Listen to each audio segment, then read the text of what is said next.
Greetings and welcome to the 1/6 Scale Man proudly presents comic book discussions with friends. It's your boy LR, bring you the best in everything pop culture tonight. What is going on with y'all? It's a special day, man. Glad to have everybody here and on board for this discussion. Yeah, man. I'm excited. Hopefully, everybody's as just excited as I am, as I have actually seen Dune. I hope you've seen Dune because this is going to be an incredible discussion tonight. Now, mind you, before we jump into it, I will say it is spoilers. So, yes, it will be spoilers that we will be talking about tonight. So, if you haven't talked or have seen this film, this is not where you want to be. But if you have seen the film, this is where you want to be. So, let's go. We're going to bring in an incredible panel with me tonight. We have none other than Joe Lynch, Design. What's going on with you, bro? Good, man. Thanks for having me. Oh, man, so glad that you're here tonight. We have Vincent Dunn Art, the man with the room. What's going on with you, bro? First and foremost, everyone, happy birthday, Leo. Oh, thank you, man. Appreciate that. Good brother. It's a special night. It's a celebration, bitches. Thank you, man. Appreciate that. How old are you now? I'm old as dirt. I'm old as butt crack right now, straight up. Like That's what he texted me this morning. He's like, dude, I woke up and I felt every bit of 48 years old. Hell yeah, every bit of it, bro. Like just it was a journey getting up this morning. I was like, damn, another year old. But hey, I'm here. Brendan Riley, what's going on with you tonight, bro? Not much, man. I've been actually just kind of like preparing the collection room for the 8 boxes of Maja cases being delivered tomorrow. So I was like getting rid of the Detolfs that I had. So I've got like tons of figures out on like surfaces and stuff in here while I'm waiting for those to all come in and start building tomorrow. But I'm excited, man. Good. Oh yeah, man. and it's also Happy AARP Day. Hey, you know what? Listen, before I actually get on, let me show y'all something real quick so y'all can marvel at this piece. I like rubbing it in, so let me get y'all go ahead and I talk. like how I'll be you right said back. Marvel on that. Exactly, pun intended, bitches. Oh man, damn, man! I'm just trying to shake the cobwebs out. I've been cleaning in here all day. So today I was a journey. I went out to my local at-home location and picked up a nice little frame for this piece. It's an amazing piece. It's huge. You know, yours truly, Brendan Riley, blessed me with this piece because he knows how much I adore and love Spider-Man. So this piece is an Alex Ross piece that I got in.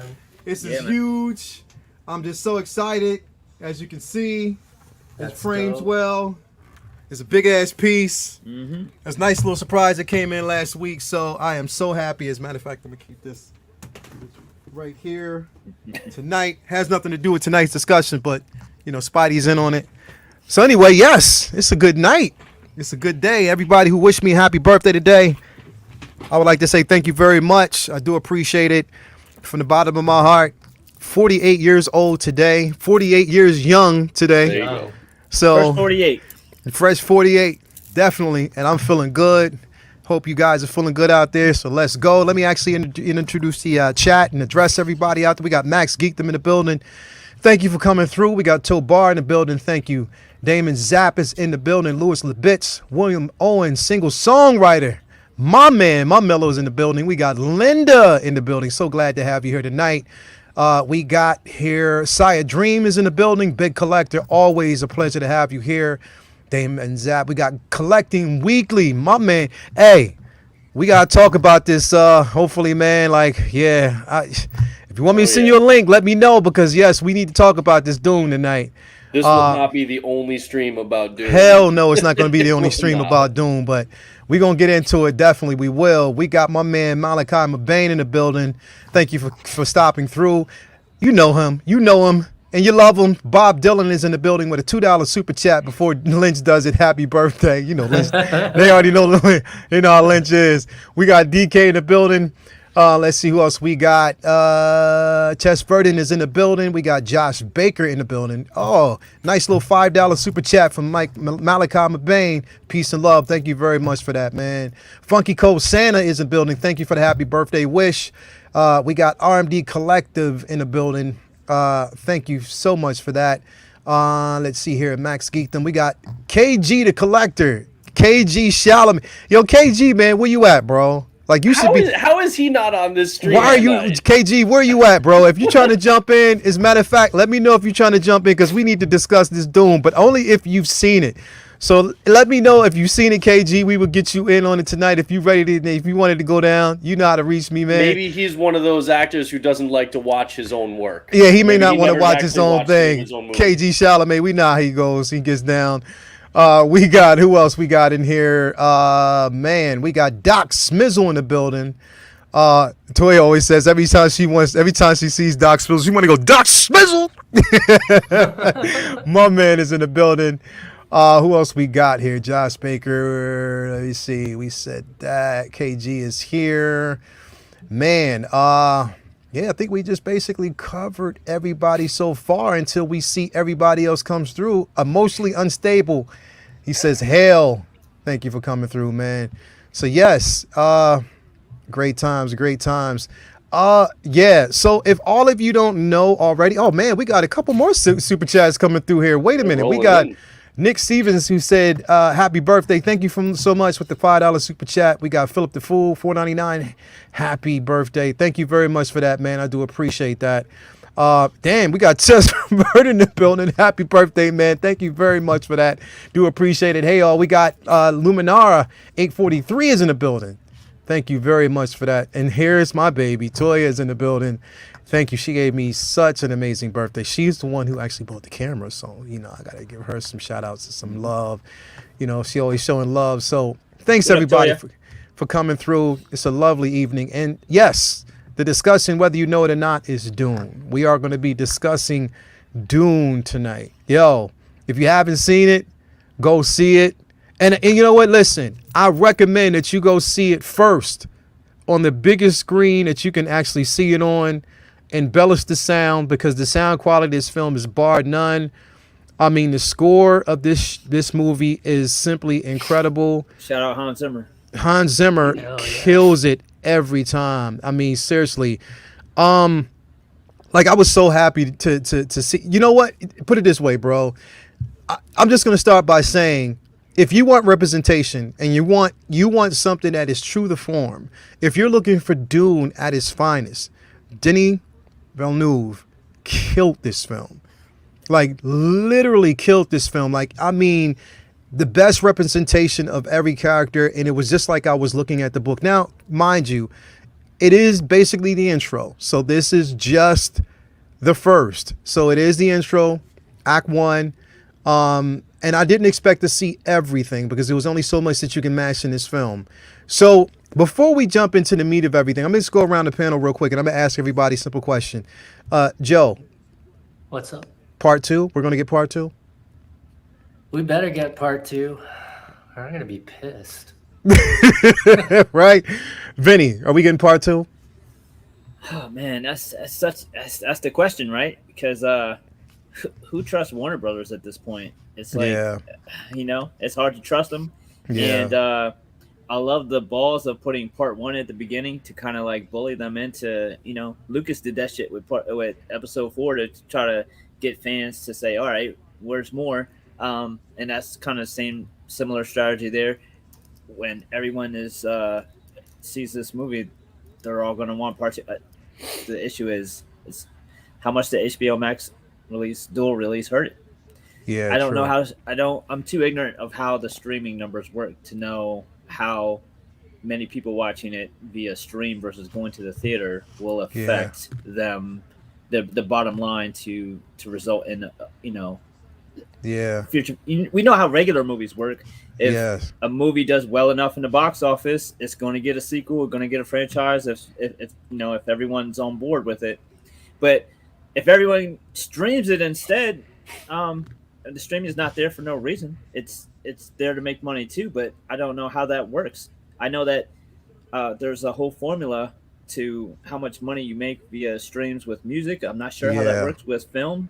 I don't know how many people needed to watch it at home to justify making a part 2 so that they could, project what a sequel would make. Yeah. I feel like they are at the, mercy of WB, because WB could be like, it only made, I don't know how much it made at the actual box office, but they could just say, it only made 40 million at the box office versus the 200 million, it might have made the first weekend non-COVID times. Yeah. I'm gonna say yes and be uncharacteristically optimistic. Yeah. Got you. Sounds good, Brendan. I mean, we talk about this all the time, man. And we talk about the box office and what we actually think about it, and how fickle it is. But judging, based off of the film and what we see, like, it can be good to us and we love it, But again, it depends on the fan response and how many people are out there watching this film, how many people go and see it, what we get back from it, if we get the response that's needed to actually push part 2. And hopefully they do part 2 and 3 together next. But what do you think, bro? I'm fairly confident that we'll get at least part 2. I think it's going to happen. Not because I have faith in Warner Brothers. I mean, I don't literally know anybody who is crazy enough to say that. It's a weird world that we're in right now, and we don't know how long it's going to last. Realistically, well, theoretically, we'd be more back to normal in 2-3 years time when the next movie at the earliest would come out. Mm-hmm. So I don't think it's something. I think everybody is kind of recognizing that movie releases, even ones that do surprisingly well, are still not happening in a normal world right now. And so they have to take that into account contextually. And they knew that this movie was not going to make the same amount of money that it was going to make in a pre-pandemic world, but they didn't want to sit on it for God knows how long. I think ultimately this probably is not going to make a ton of profit after it recoups all of the budgetary costs. But I don't think that is what's going to dictate whether or not we get a second one. To be honest, I think that this is going to be getting a lot of Oscar nominations. For score, for soundtrack, for sound design, for editing, for cinematography, for sure. I think.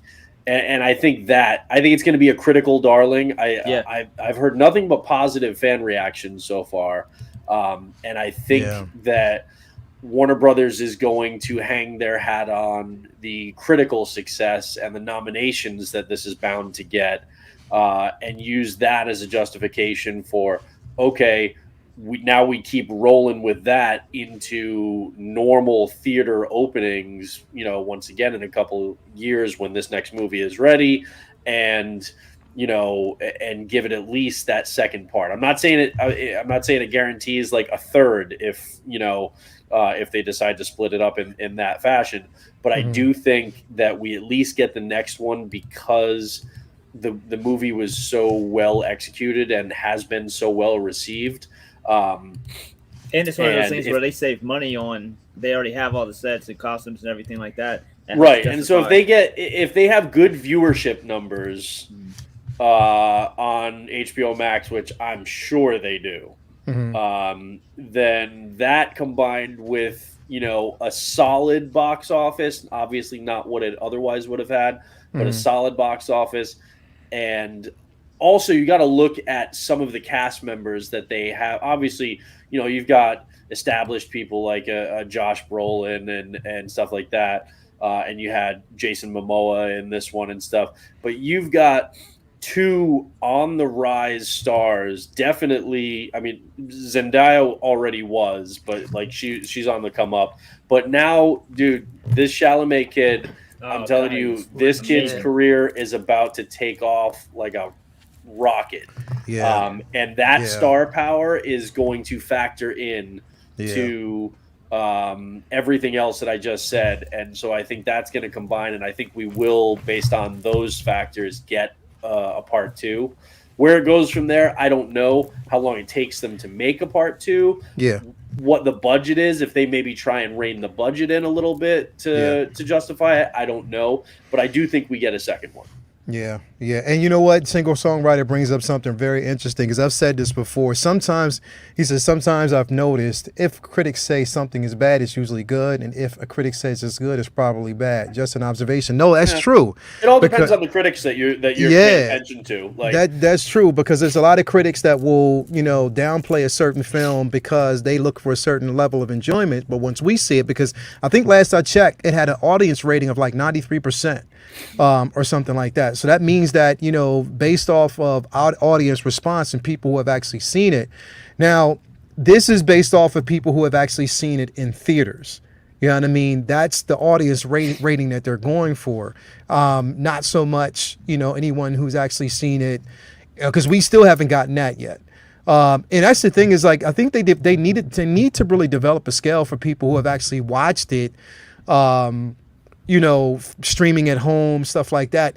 WB needs to learn a lesson. Like, literally, what the fuck are you doing? Like, literally, like, it's you see it, and you had plenty of times to draw back and say, you know what, no, we're not going to release this, streaming wise. Which, look, I'm not hating on it. I mean, if they're trying to get more subscriptions, that's fine.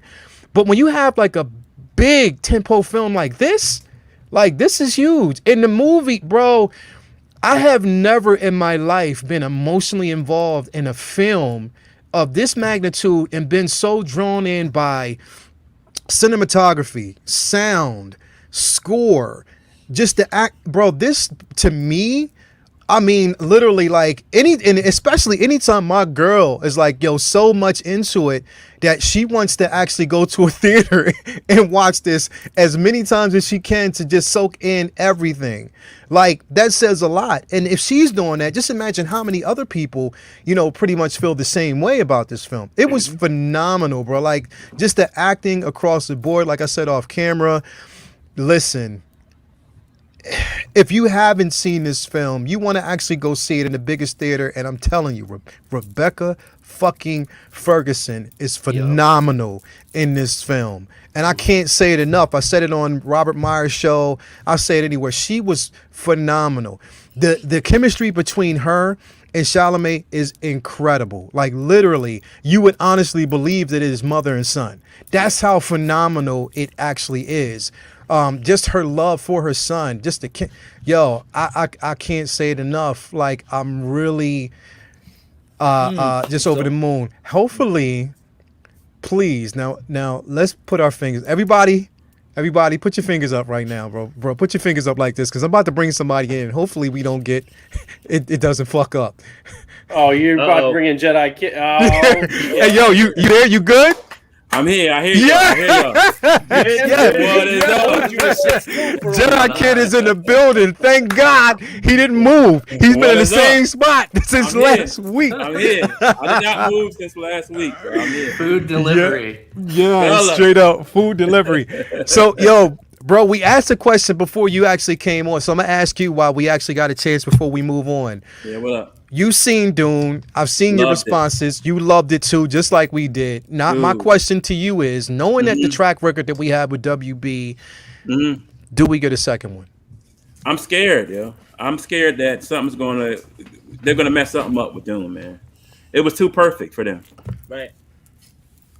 I just think it was too perfect for them, man. The story, everything, all the settings, the music. Yeah. Great movie, bro. Yeah, bro, this movie has the potential to be the next great trilogy, like it should be. Like, it has the potential, and that's what I wanted to tell you earlier, Brendan. This has the potential to be the next great trilogy saga film that we've seen in a long time, if it's done fucking well, and if they do it the way they should. Like, bro, like, literally, I think that most companies now, we're looking at like the era of the pandemic.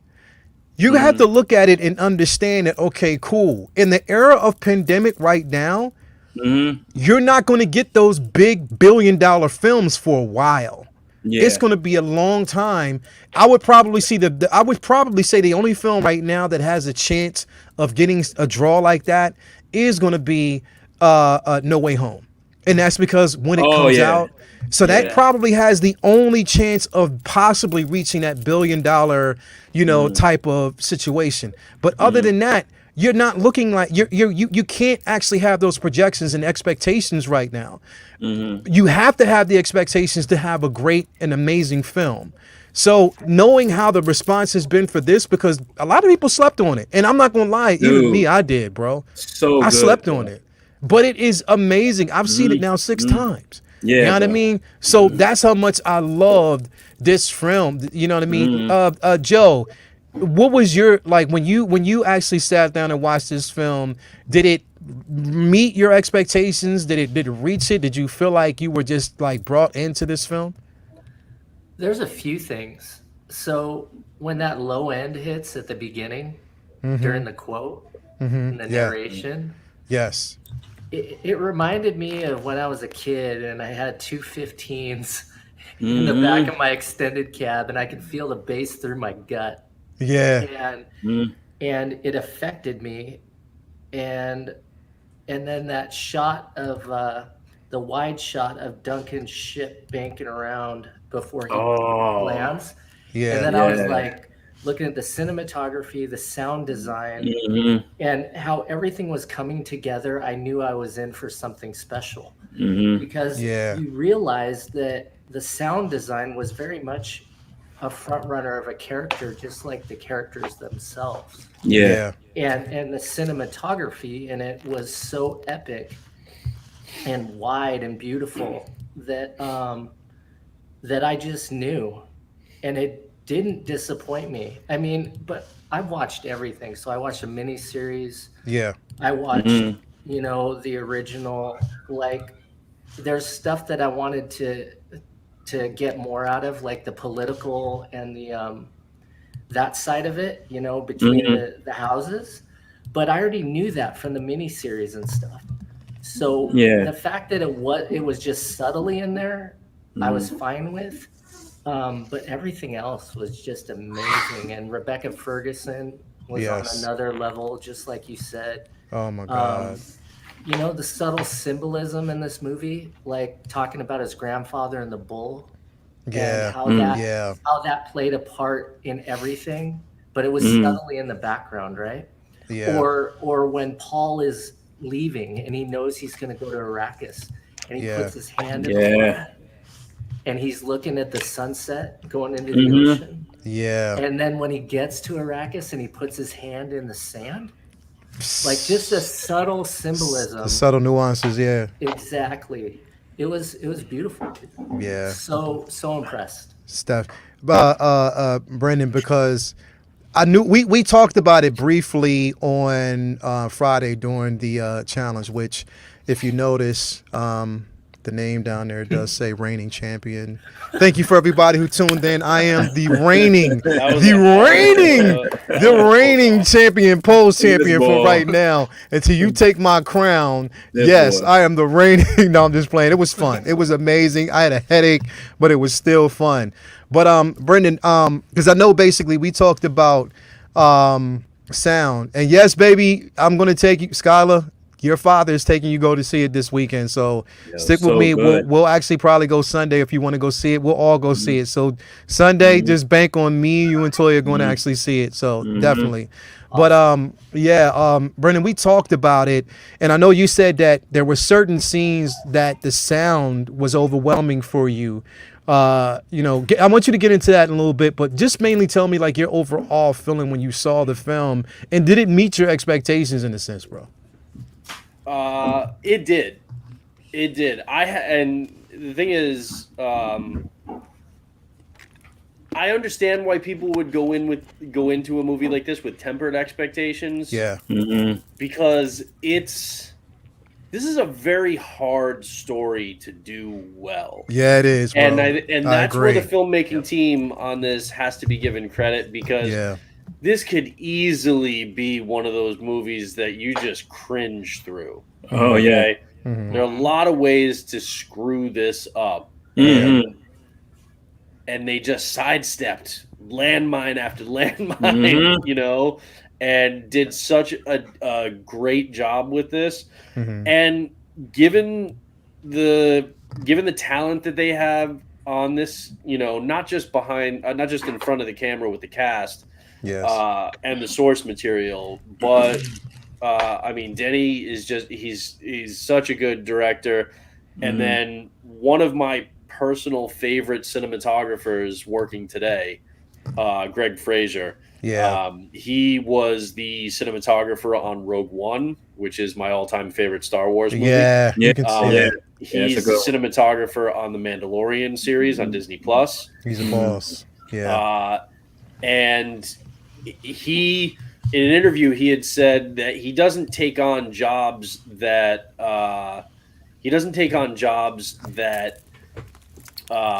don't scare him, that don't make him nervous. And I like that approach. I like the fact that, he wants to be challenged on these things because it keeps him on his toes. And I thought this movie was absolutely beautifully shot. Yeah, man. So yeah, I had high expectations because of the team that was making this movie. Yeah. Despite the instinct to kind of temper my expectations because of the studio behind the movie. Yeah, yeah. So, fortunately it worked out for me. I was pleased. As far as the sound goes, there were just some, not a lot. There were just some moments where, and maybe this is me being a cinematographer and wanting to kind of let some of those moments shine. There are times where I feel like where it could have just been reined in a little bit, where you could have a little bit more of a kind of emotional resonance when there isn't as much sound going on, and just kind of let the scene play out. And again, I still think that the sound design and the score was great. I will say, I don't want this to sound like a big negative criticism, because Go ahead, bro. Go ahead, bro. That's what I'm saying. Because we talked about it, and I want you to kind of get into that, because we didn't get a chance to really elaborate on it on Jetta's show. Yeah. So that's why I wanted you to kind of go into it and tell me what you meant. This score is both perfect and utterly forgettable. And what I mean by that is it fit. It worked in every moment. Like I said, there are a couple that I feel like could have been reined in a little bit, but it worked for 95% of the movie. Okay. Yeah. But it's not that Superman, that John Williams Superman, or Jurassic Park theme, or Star Wars, or the indie theme, right? Where it's like it becomes iconic. Like nobody's going to be humming any of the music from this. And granted, that's not really a typical staple of a Hans Zimmer soundtrack to a certain degree in comparison to like a John Williams.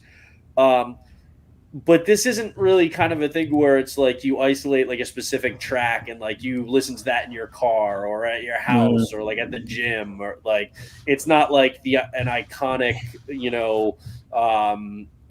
the Rocky Imperial movie March or something like that. Yeah. It all worked within the context of the film, but it's not really something I see many people listening to outside of the actual movie viewing experience. And so that's why I say it worked perfectly in the movie in that context, but then it's forgettable in that I could not for the life of me try and hum a single track off of that score right now. I just couldn't do it. I'm sure some people can. Some people got into it so much that they absolutely loved that, and then they could. For me, that was the only drawback as far as the music. I felt like there were a couple of moments it could have been reined in just a little bit more, and then there was no, like I said, like the Star Wars theme or the Imperial March that just with that saga, and so every time there's a new Star Wars movie and you hear just a little bit of that original added into whatever they do for the new one, it gives you those goosebumps because you know what you're watching and you know the history behind it. Yeah. I don't feel like there was anything in this that reaches that level. Yeah. that being said, it was still a fucking amazing movie. Yeah, it was so bro. good, and I loved. I just want the minute of it. figures. I want the figures. Yeah. 1/6 scale. 1/6 scale.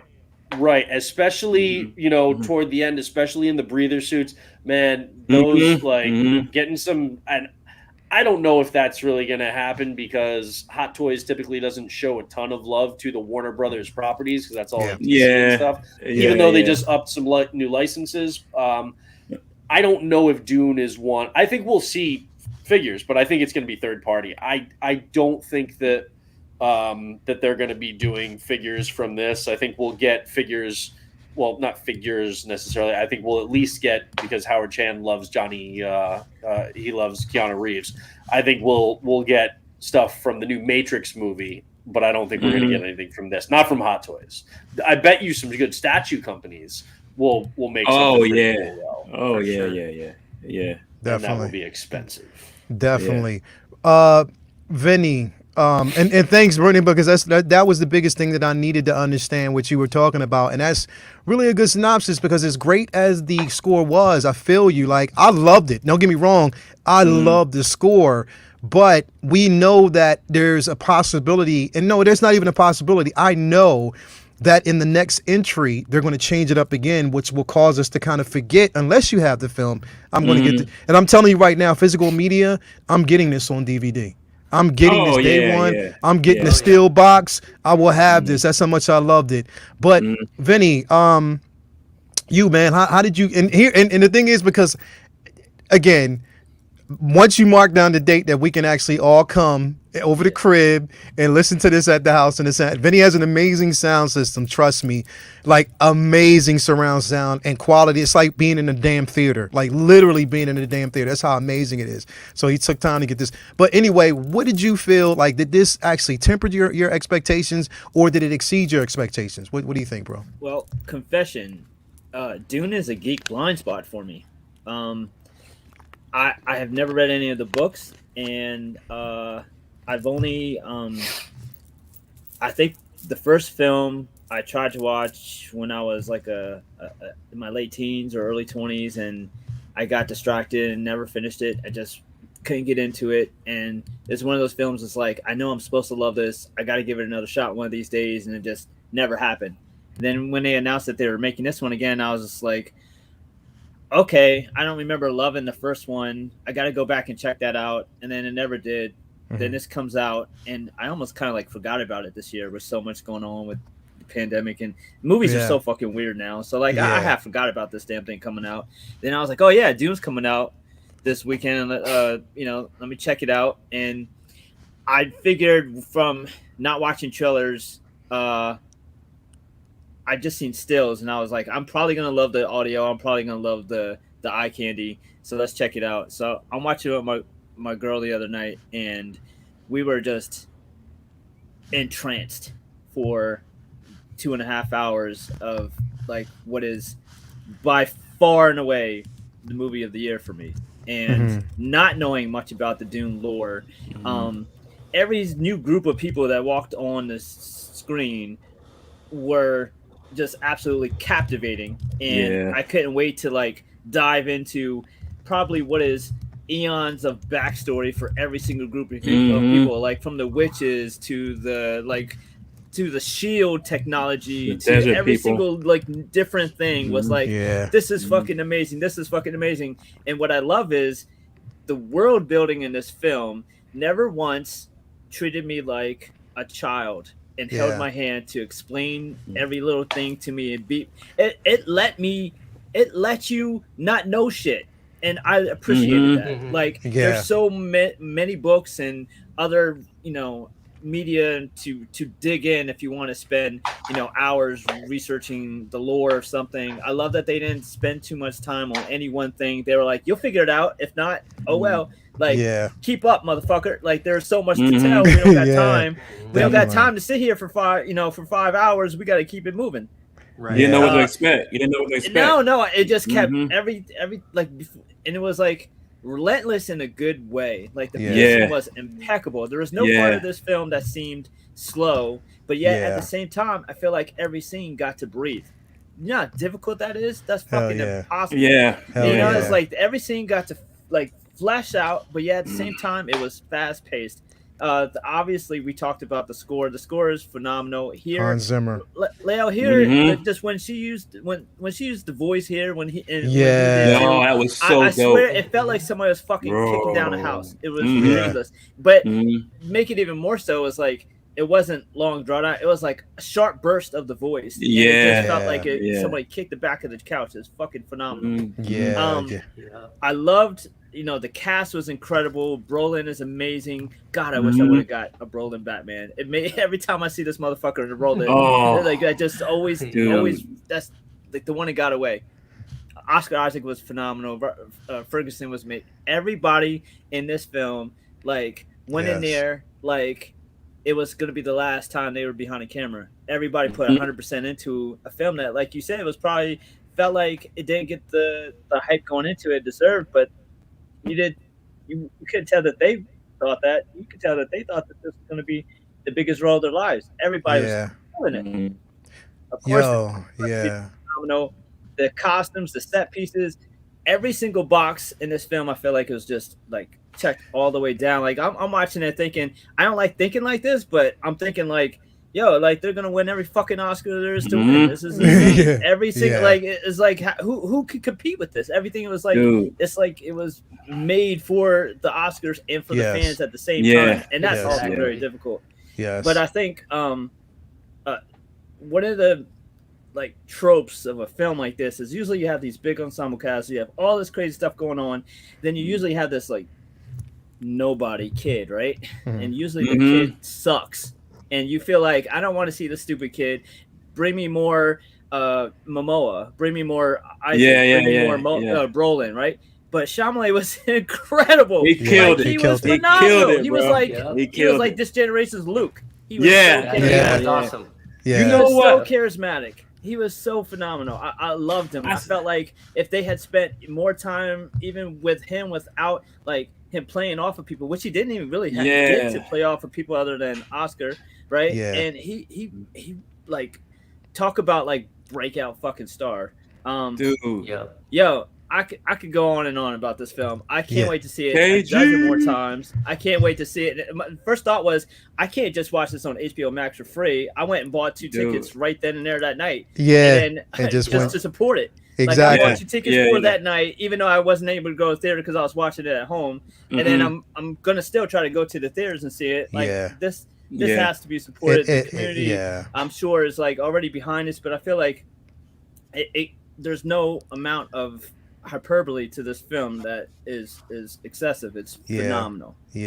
And before we actually go on, shout out to Rod Acosta. 16 New Zealand is in the building. Thank you for the $5 super chat. Greetings.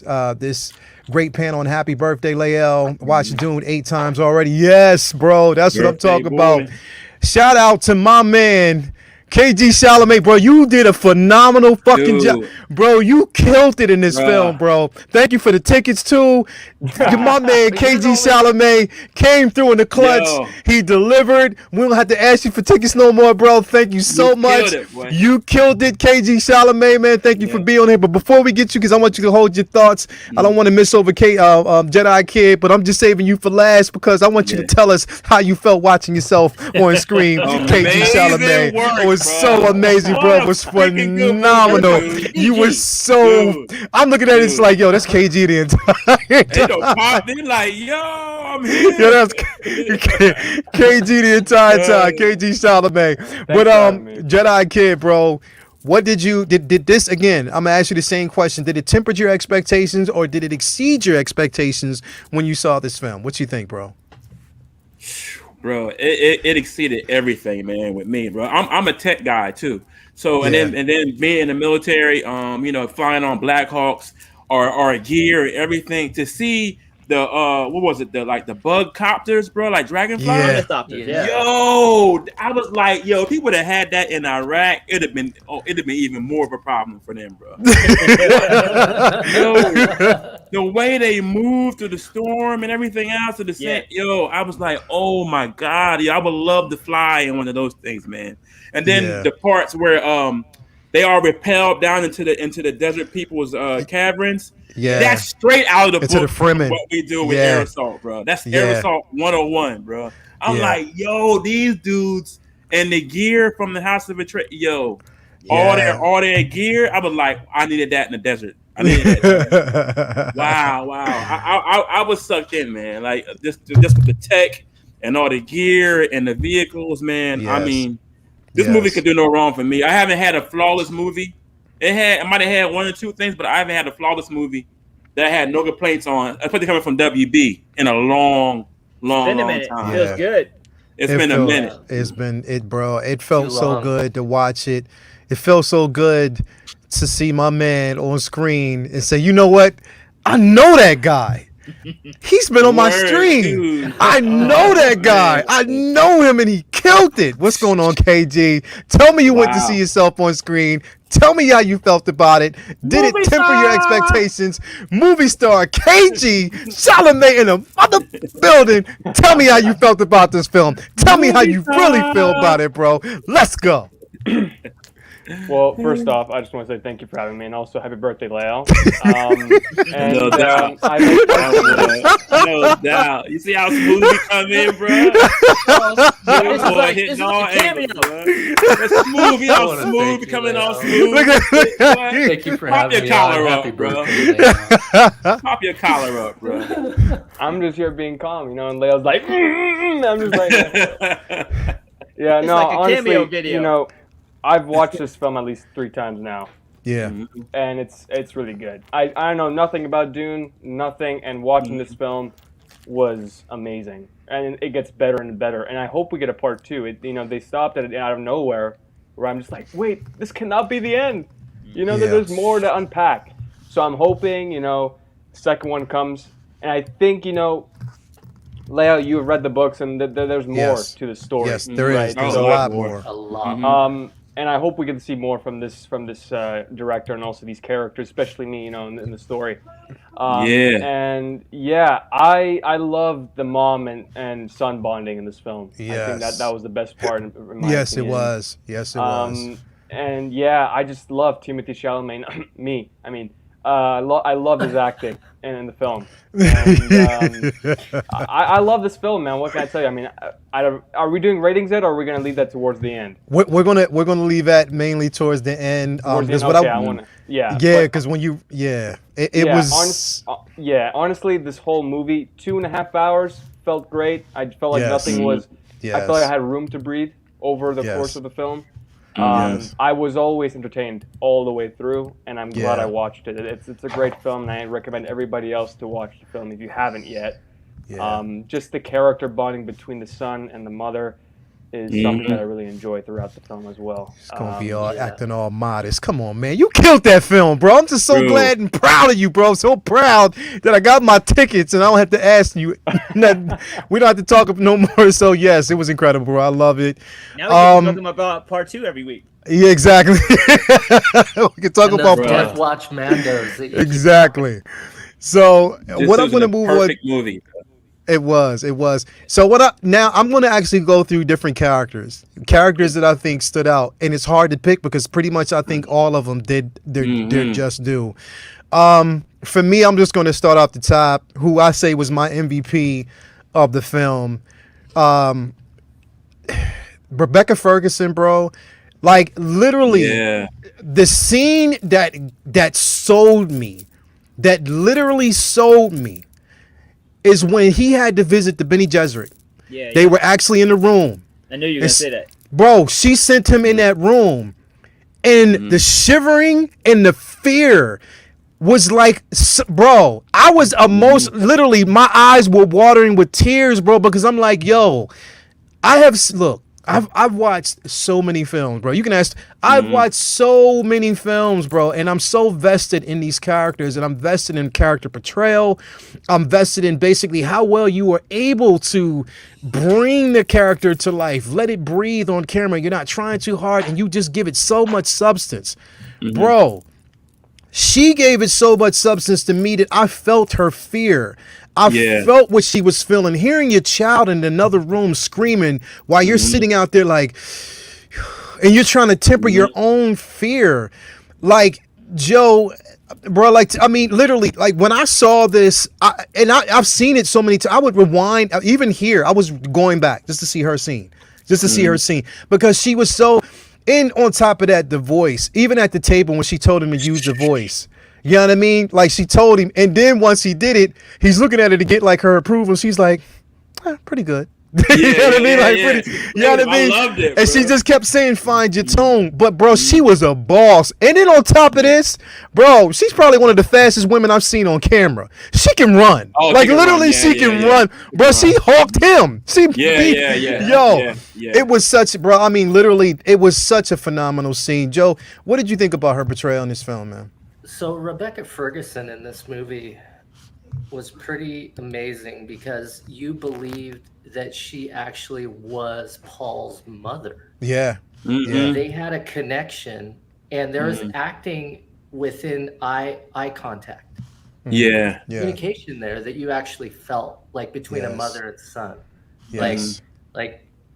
Like that scene at the table you're talking about where she says, tell me to give you the water, and he's reluctant, doesn't want to, and she gives him a look like, yo, you're gonna do this, and you better do it correct. And he does it, and then she's like, that ain't bad, and pushes the glass to him. You know?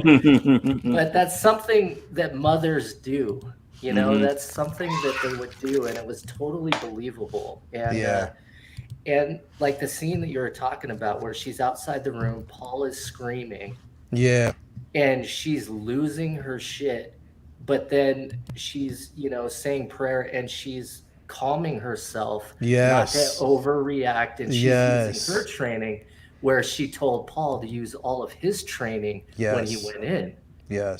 And unbelievable performance. Looking, you know, she's obviously a superstar. But I don't think it would have worked without Timothy's acting ability. There's so many times you watch a film where you have a great actor, and when they don't bring the performance up with the actor they're acting with, it just shows you the gap. It shows you where they're inadequate, and he rose to the occasion. He did. He did. Yeah, Brendan, awesome. Yeah, man, definitely, bro. Like, Brendan, when you saw this, I mean, I'm just, like I said, because we didn't really get a chance to talk in detail about, you know, character portrayal, character development. What do you think about her performance in this film, bro? I think, I mean, just going back to the scene that we've been talking about, where he's in the room and she's outside that door, I think the testament to how well she did in this film, how much I personally enjoyed her performance, and I know a lot of other people obviously did too, is that he's in that room with his hand in that box. He's the one who's got that poison needle like a centimeter from his neck. And he did a great job in that scene, just like he did in the whole movie. But the most compelling part for me as the viewer was her reaction to him being in that room. And every sound that came out of that room, and how it was like a gut punch to her, and these like visceral reactions. The fact that she's not the one who is in any immediate danger. It was all him. And even though we know he's the main character and he's not gonna, you know, we knew he was not gonna die, it was still, it wasn't about him. That whole scene was about her. Not that he didn't matter, but it was about her to sell their relationship that the whole movie is based on. And so, I mean, I loved her in Mission Impossible. I think she's got tons of range. So she's not my MVP of the movie, but she's top 3. It's me, right? You are a close second, but no, neither one is my MVP of this movie. Vinny, what did you basically feel about her portrayal, her performance in this film, bro?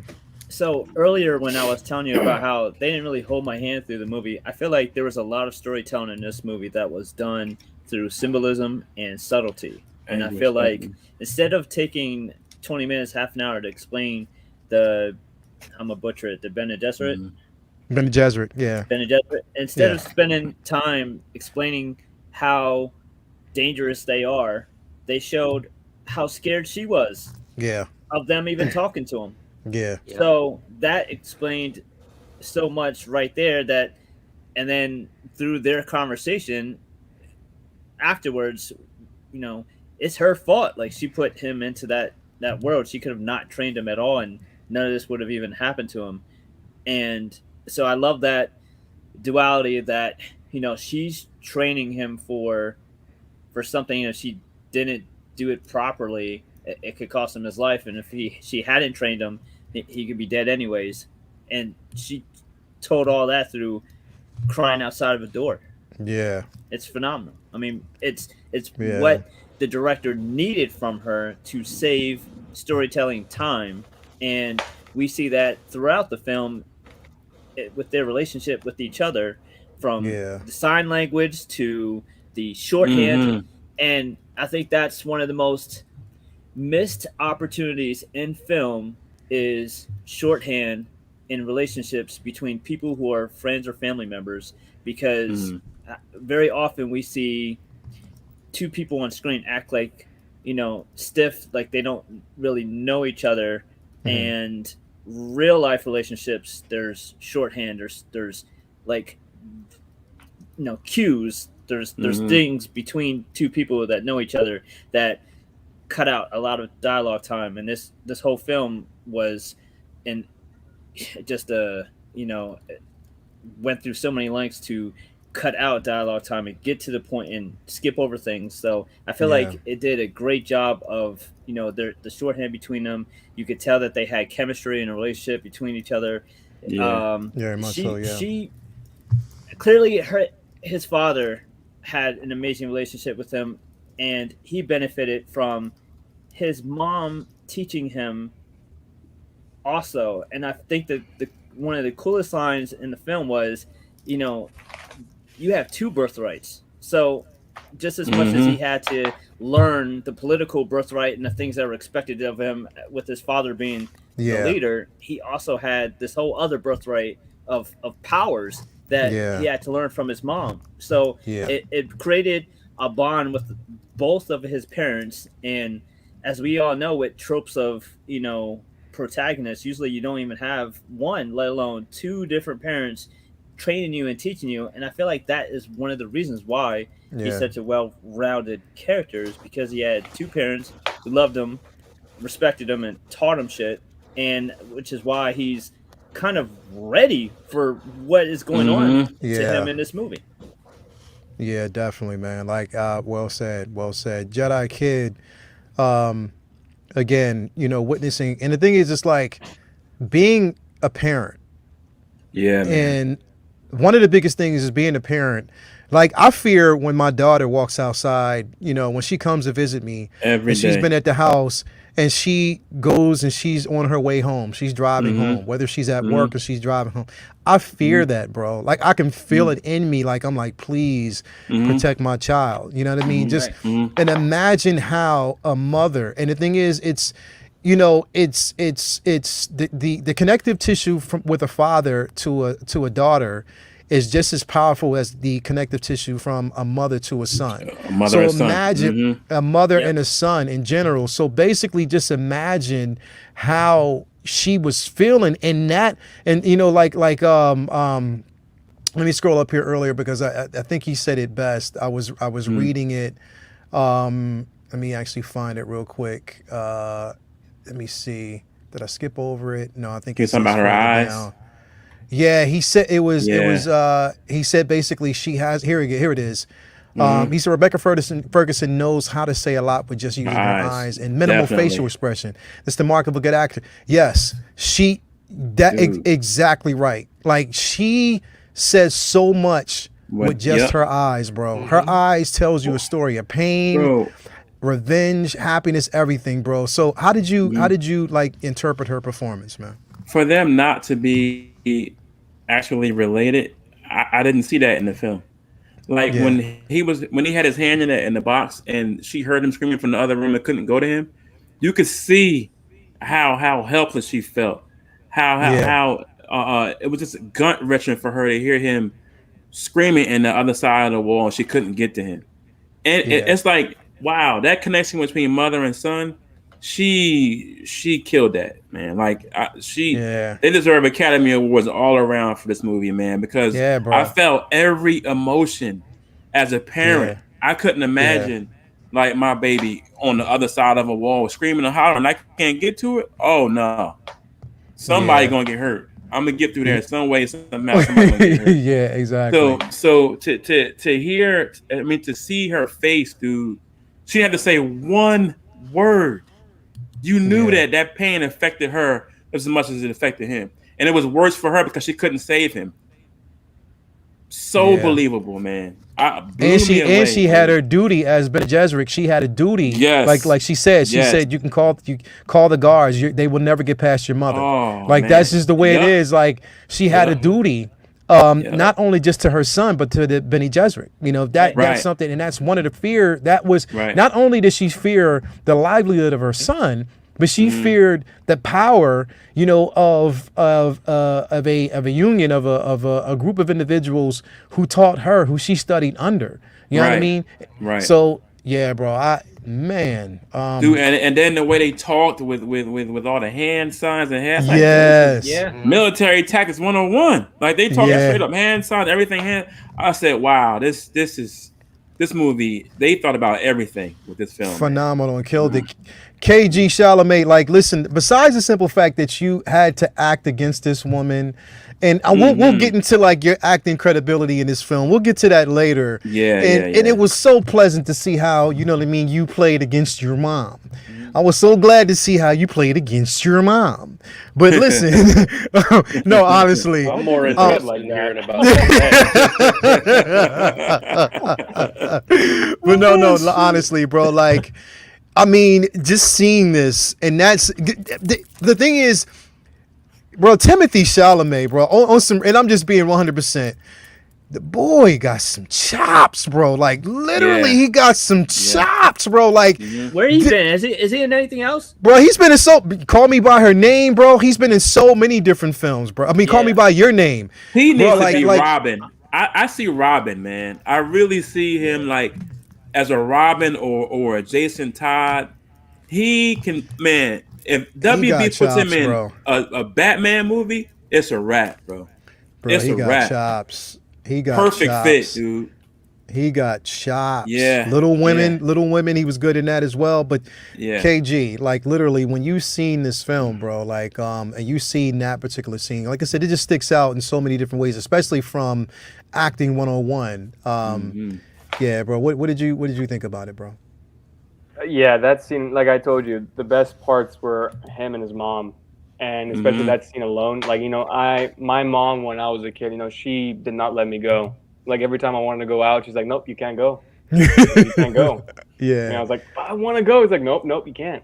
So it's just that safety, right? And I know what you're talking about, Leia, you know, how your daughter, whenever she goes out driving, you just want to, you know, please keep her safe. That's how my parents are. And I cannot relate because I'm not a parent, right? But, you know, my parents, I could see it. And, you know, her acting in that specific scene, I just felt like, wow, like that, I can feel it, you know, just like I feel that emotion just rising up. I'm just like, oh my God, it's tense too. It gets tense every single time whenever he screams.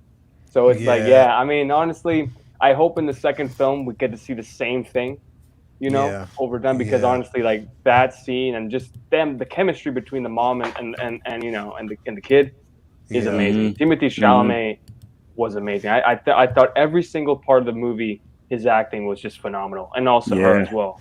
I think, you know, these two, they just brought the movie together in some shape or form. I mean, it's crazy. I absolutely loved their connection in the film, especially that scene as well. Yeah, definitely, man. It just brought it all together.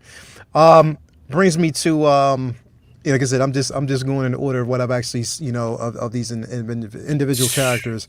That armor, wow. Oscar dude. Isaac, It's phenomenal. Oscar Isaac. Oh my god, Oscar, he was so dope. Oscar he Isaac. killed it. He killed Listen. it. He killed Oscar motherfreaking Isaac, bro, is Flawless, a beast bro. and a force to be reckoned with. And it basically, he made you feel as though he is a ruler, he is a boss. Right. This is House Atreides, and he's the one sitting, he's helming this. You know what I mean? And the responsibility basically falls on his shoulder. I'm gonna start with you first, Butt Naked. What did you basically think of his performance in this film, bro? I mean, he's like the unsung hero of this movie, because a lot of people will be focused on Timothy Chalamet. A lot of people will be focused on Rebecca Ferguson, and rightfully so. But I don't think I mean, actually, I shouldn't say I don't think people. I think plenty of people realize it. But I think there are a lot of people who don't realize that, as important as the relationship was between mother and son, if they didn't nail the relationship between father and son in the way that they did, everything else would have fallen apart. Yeah. And that, especially that scene, which, is really powerful. And actually, I was kind of disappointed that they showed it in the trailers. But which Vinny, but the the moment where he says, like, when you're called to leadership, and if whatever your answer is, the only thing you ever had to do was be my son. That was it. That, if you want to lead House Atreides, great, but the only thing you ever had to do for me was be my son. That right there shows that their relationship was so important, because if he was this, like, it's not that it would have fallen flat, but it would have changed the relationship that he had with his mother if he had a contentious relationship with his father. If his father was trying to force it on him, and his father was more concerned with his own legacy through his son rather than his actual son, it would have changed the relationship that he had with his mother. So Oscar Isaac absolutely crushed this role. He made you like him as a leader, as a commander, and he made you respect him as a father too. And a lot of times characters that, like, they're written as able to do one but not the other. And this one was, you respected him in both roles. You appreciated him in both roles. And as we're moving toward the end of the movie, you're rooting for him despite the precarious circumstances that he finds himself in. And so that's something that he did really, really well. And I was able to see him for this character. I wasn't seeing him and thinking of other characters that he's played in other movies. And I'm not just talking about Star Wars, because I've seen him in other stuff and I like him in a lot of other stuff. But I was able to I got lost in the character that he was portraying. Not, this is Oscar Isaac who has played this character and that character. It was 100%. This is who he is for me for these 2.5 hours. Yeah. I mean, he did an amazing job. He's a crazy talented actor. And I would imagine he's going to rack up some serious Oscars over the course of his career. He has to, bro. He has to. And don't forget, he's also Hot Toys collector too. He's also what? He's also Hot Toys collector. Yeah, he is. He is. Yeah, you're right. He's definitely a Hot Toy collector. One real quick before we move on to the next, Joe. I'm gonna get your thoughts on this. I got a super chat from Ben Thomas. Thank you very much, man. Happy birthday. Hoping for many, many more years of great content and solid laughs. Appreciate it. Haven't seen the film, so catch you guys on the replay, no doubt. Thank you for stopping through as always. All right, Ben. Joe, we talk about, and we talk about our future Moon Knight, bro. What did you think about his portrayal in this film, man? Thought it was awesome because every character in this movie had layers. Yeah. Mm-hmm. There was never a spot where you said they sacrificed the story for the sake of the characters. It was the other way around. The story was so strong Yeah. that every character had layers. And with Oscar, not only was he a great commander, he was a great father. Yeah. Talking to him by the graves, talking to Paul and talking about his grandfather. And talking about, like, going back to what Brendan said about, when he's telling Paul, look, all you have to be is my son. And that's good enough for me. Yeah. And to show him, like, he goes, hey, I didn't want to leave this place either when I was your age, but Yeah. I found my place and my leadership, and you will too. Yeah. However you find it, you'll find it on your own. You'll find it too. And it reminded me of a scene in Ronald Moore's Battlestar Galactica where Adama is talking to Apollo after he blew up this refinery, and he asked him about Starbuck being injured, and he goes, how did you know I could do it? And he looked at him and he said, because you're my son. Yeah. You know what I mean? And so with that, I was like, it's the moments like that and the layers of the character, and Oscar nailed it. He knew he was going into the lion's den. Yeah. He knew the minute he put his stamp onto that document that he was going into the lion's den. And he knew politically what exactly was going down. That's why he said, Paul, I want you by my side so you can see what I do. Because the strategic mind of his father was brilliant. He wanted to befriend the people on the planet, The Fremen, because he knew how strong they were, and he wanted their knowledge. He was smart enough to know that they should be allies and not oppressed, and not to be enemies. Yeah. And so he was well aware of what was going down, and he knew the situation when all the stuff that was left behind was just garbage, and they wouldn't be able to produce the spice that they needed a month. But he still went in there, and he led his people.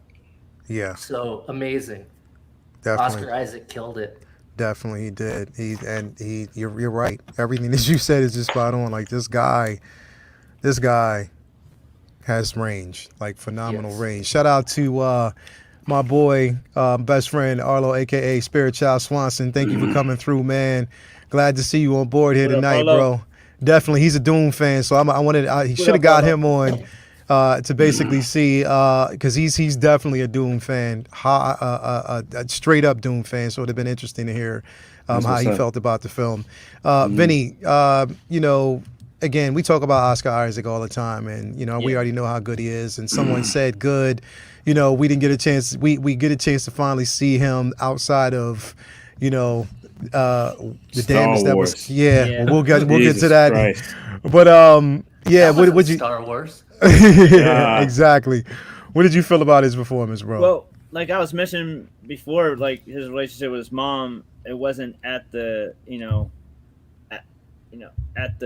in spite of a bad relationship with his pops. It's like he got to benefit from having two parents that were smart and respectable, loved him, and gave him, knowledge and nurtured him. And that just goes to show why he was such a strong character. That line that we've been talking about, where you just got to be my son, like that hit home for me. I mean, one of my greatest memories of my father was him telling me, like, you don't have to follow my footsteps, you don't have to be a doctor, you don't have to be this, that, whatever you be, just whatever it is, just be the best you can be at it. And I took that with me my whole life, and that is all that he wanted from his son, is just you don't have any, like, you have control over your own life. You're your own man.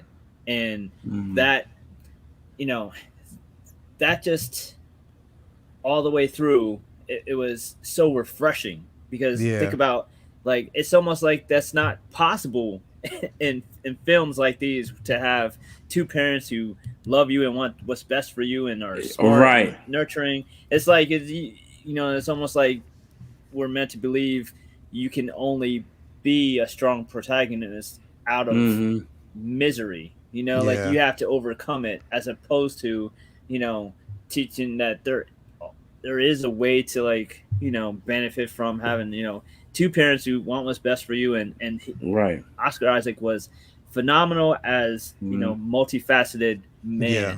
He was a strong father, a strong husband, a strong leader, and we don't get to see that much. We get to see one, and it's usually at the expense of another. A great leader who's a shitty husband or a shitty dad because It's called toxic nowadays, bro. It's almost like it's what it is. It's like it's systemic. Like it's a message that you can only be one or the other. You can't balance. Right. But he balanced his roles. Right. I love his intelligence, his compassion that he showed. Like we don't also get to see that in films much, where you're a strong leader, where you actually have sympathy for your enemies, for your allies, even, and from every aspect. And then his relationship with his general, with Brolin, was phenomenal too. Like he was listening to his people around him. He put good people around him.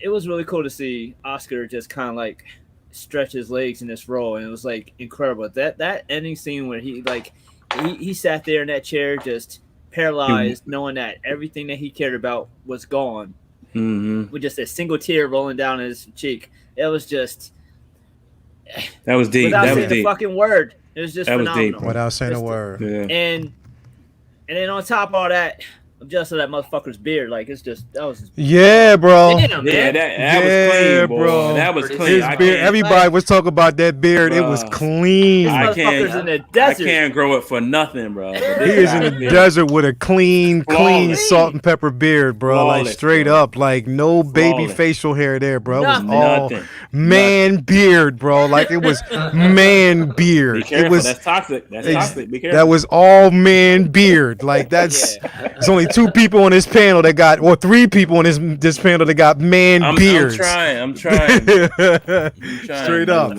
that was man beard, no meat, man beard. Bro. He killed that. He killed that. Bro. Definitely, but Charlamagne, how'd you feel about your dad? I thought he was great. No, honestly, like I agree with you guys. Like that scene alone where they're walking together and they're talking about, I don't. What if I don't become this person, right? And he goes like, well, all I want you to do is be my son, and that hit home to me too, because my dad wants the best for me too.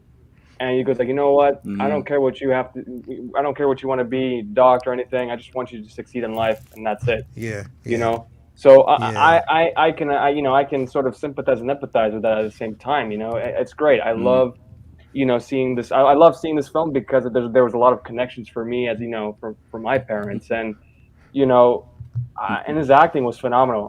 Oscar Isaac. I mean, if you have seen, obviously in Star Wars, but also I think he did a movie on HBO Max with that woman that was in It too.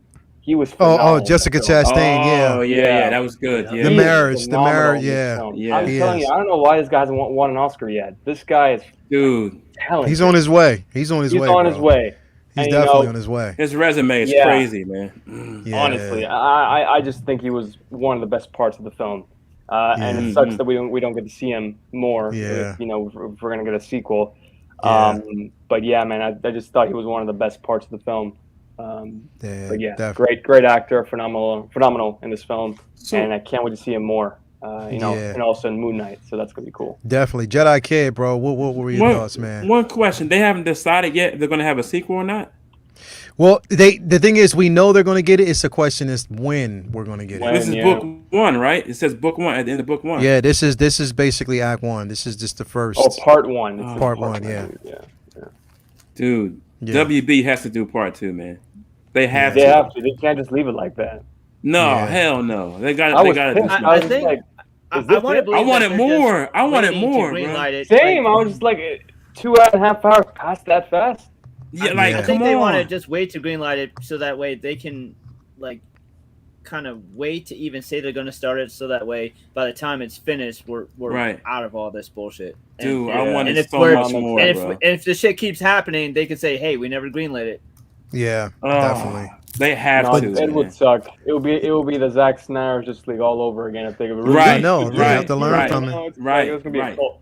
They'll have to learn from that. Jedi Kid, what did you think about Isaac's performance, bro? Isaac was flawless, man. I mean, he definitely made up for me from the Star Wars crap, and to see him be such a well-rounded, phenomenal character, great father, good husband, great leader. He seemed like he was a master tacticianist almost. Like he knew how to strategize in the desert and how to get your enemy, how to not make enemies with the natives. Yeah. Try to work with them and try to figure out how to get this spice stuff going. Dude, he was so oh my God, I don't know how to even put it in the words. He was charismatic. He was like, Dude, bro, yeah. He was just everything, bro, in one character. He made up for me from the whole Star Wars disappointment, man. Now I'm excited to see Moon Knight. After watching Me this, too. like bring on Moon Knight. I want to see Moon Knight, bro. Awesome cast for Moon Knight, for sure. Oh, dude. Yeah, 100%. But I've he been wants to hearing do. so many people. Sorry, no, go ahead, bro. David. No. Go ahead. My bad, dog. Go ahead. No, I was saying there people made some fan casting. They thought that he would be a good Batman.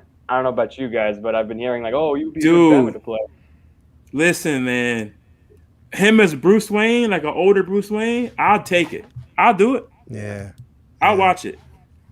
I think he could do it, man. Oscar he's demanding on camera, bro. So well-rounded, bro. Such charisma, bro. Like he has such charisma. Like literally, I can watch. He made me a believer, bro. Yeah. So I'm gonna move on to this next gentleman here, Brendan, Mr. Josh Thanos Brolin himself, another man that has the awesome beard. Crazy he has a resume. crazy resume, the beard. Like, bruh. The cat from Goonies. Josh Brolin. Thanos Brolin. Josh Brolin himself, bro. What do you think, man? I loved him in the role. It's a very understated role, especially given how front and center he's been in everything that he's been doing for the last, I don't know, like 5-6 years. So, and when you look at the character is very important, and you get a sense of his relationship with Paul, very early on when they're sparring. And it would have been easy for him to just be that like hard ass character that's just like trying to be gruff with him. But there's actually some tenderness. Is actually like he cares about the kid. He's super loyal to Oscar Isaac's character. He is he's that like, I will, when you have my loyalty, I'll fight until I'm dead. Kind of character, and Josh Brolin just does that really, really well. He's not he's not Thanos. He's not a big, imposing guy physically, but he just has presence in every scene he's in. Yeah. Whether it's it's in that first scene where he's like Gurney smile. He's like, I am smiling. I'm smiling. Yeah.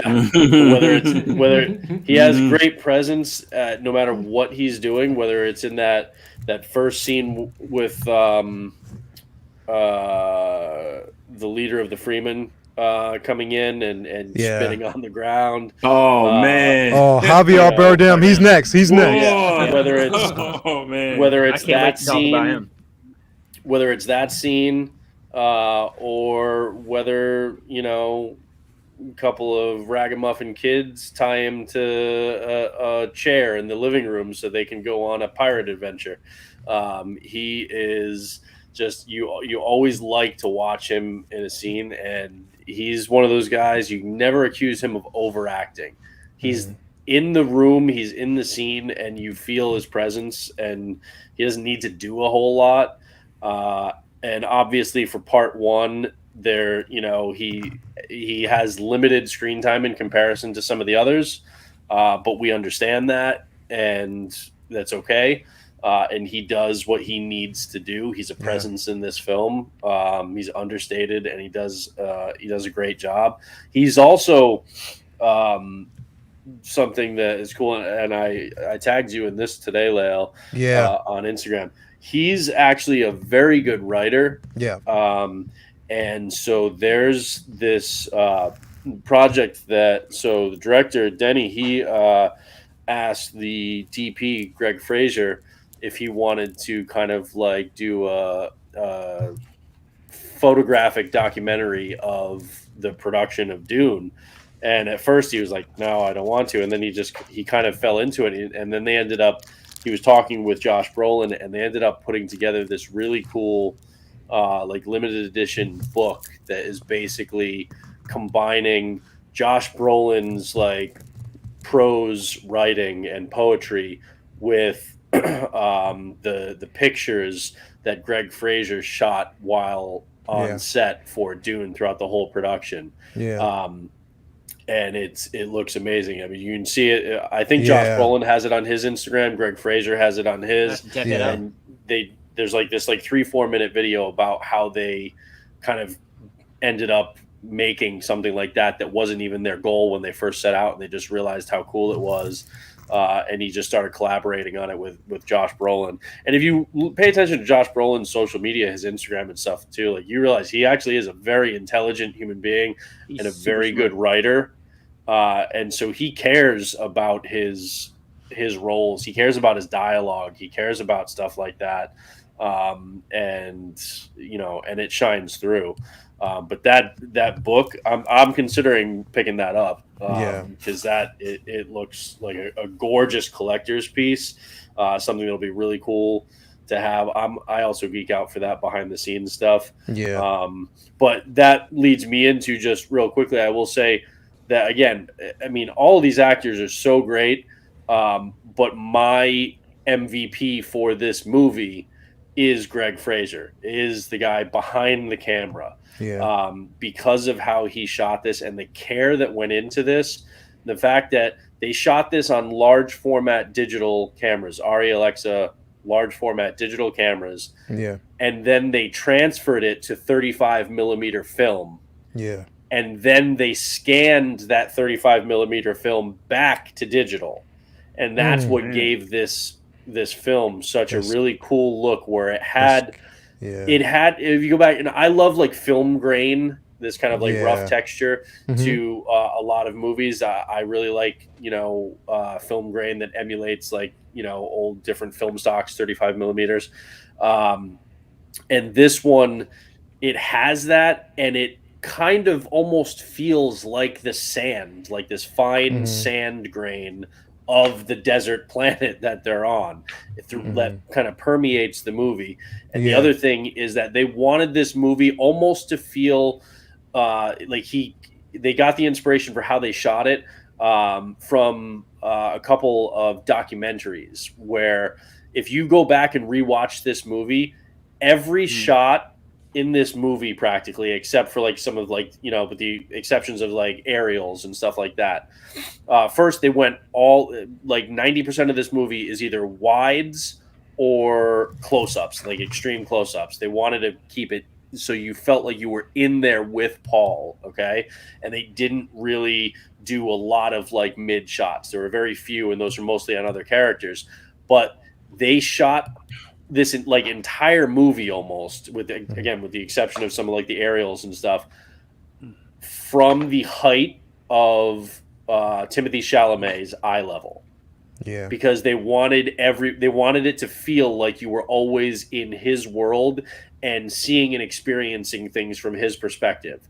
So whether it's a shot of him, there aren't a ton of shots of him that where the camera is over or beneath looking up. And it's like, even if he's on the ground, the camera is on the ground with him, and it's right at his eye level. And same thing when he's looking at other characters in the room, the camera is always looking at them from his height, his eye level, so that it feels like it's his movie. Like it's his experience, and that's what you're seeing. That's how you're seeing this. And that's film, you're supposed to experiencing see it. Yeah. And that's why it's a subtle thing that people won't really pick up on. But then if you go back and you watch the movie, you're like, oh shit, yeah, like this is like all at his eye height exactly. And it really does something to this movie. So as good as Chalamet and Rebecca Ferguson and Josh Brolin and Oscar Isaacs are for this, like hands down, the MVP for this movie is the DP for me is Greg Fraser. Yeah. Good assessment, bro. Very good assessment. Joe, what did you think about Josh Brolin's performance in this film, man? Dude, my man has come a long way since Goonies. Yes, bro. Brad, yes, he has. He's just got that. I don't know. It's like an it factor when he's on screen. Brendan's right. He doesn't overreact, but he can just really carry the scene. He can carry. It doesn't matter what the role is either. He can carry it.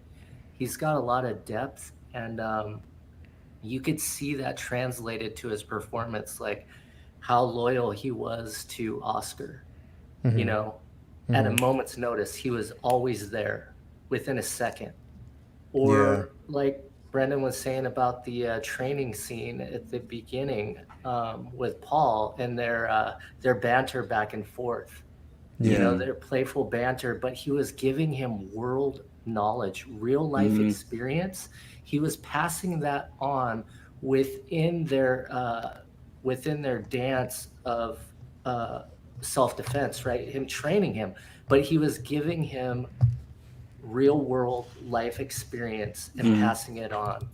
And it was, you know, I wanted to see more of him because he just has that presence on screen. And I thought he did an excellent job. And what I just watched in What If, where they did him dirty, like every scene that he did. This was really nice. Him and Tony, him and Stark. Exactly. It was really good to see him, you know, have this, even though it was a supporting role. He shines, dude. Hell yeah. Hey, you see that Brendan Toya said, I feel like I was in the middle of a college photography course. So you just kind of, you gave some banter. Cinematography.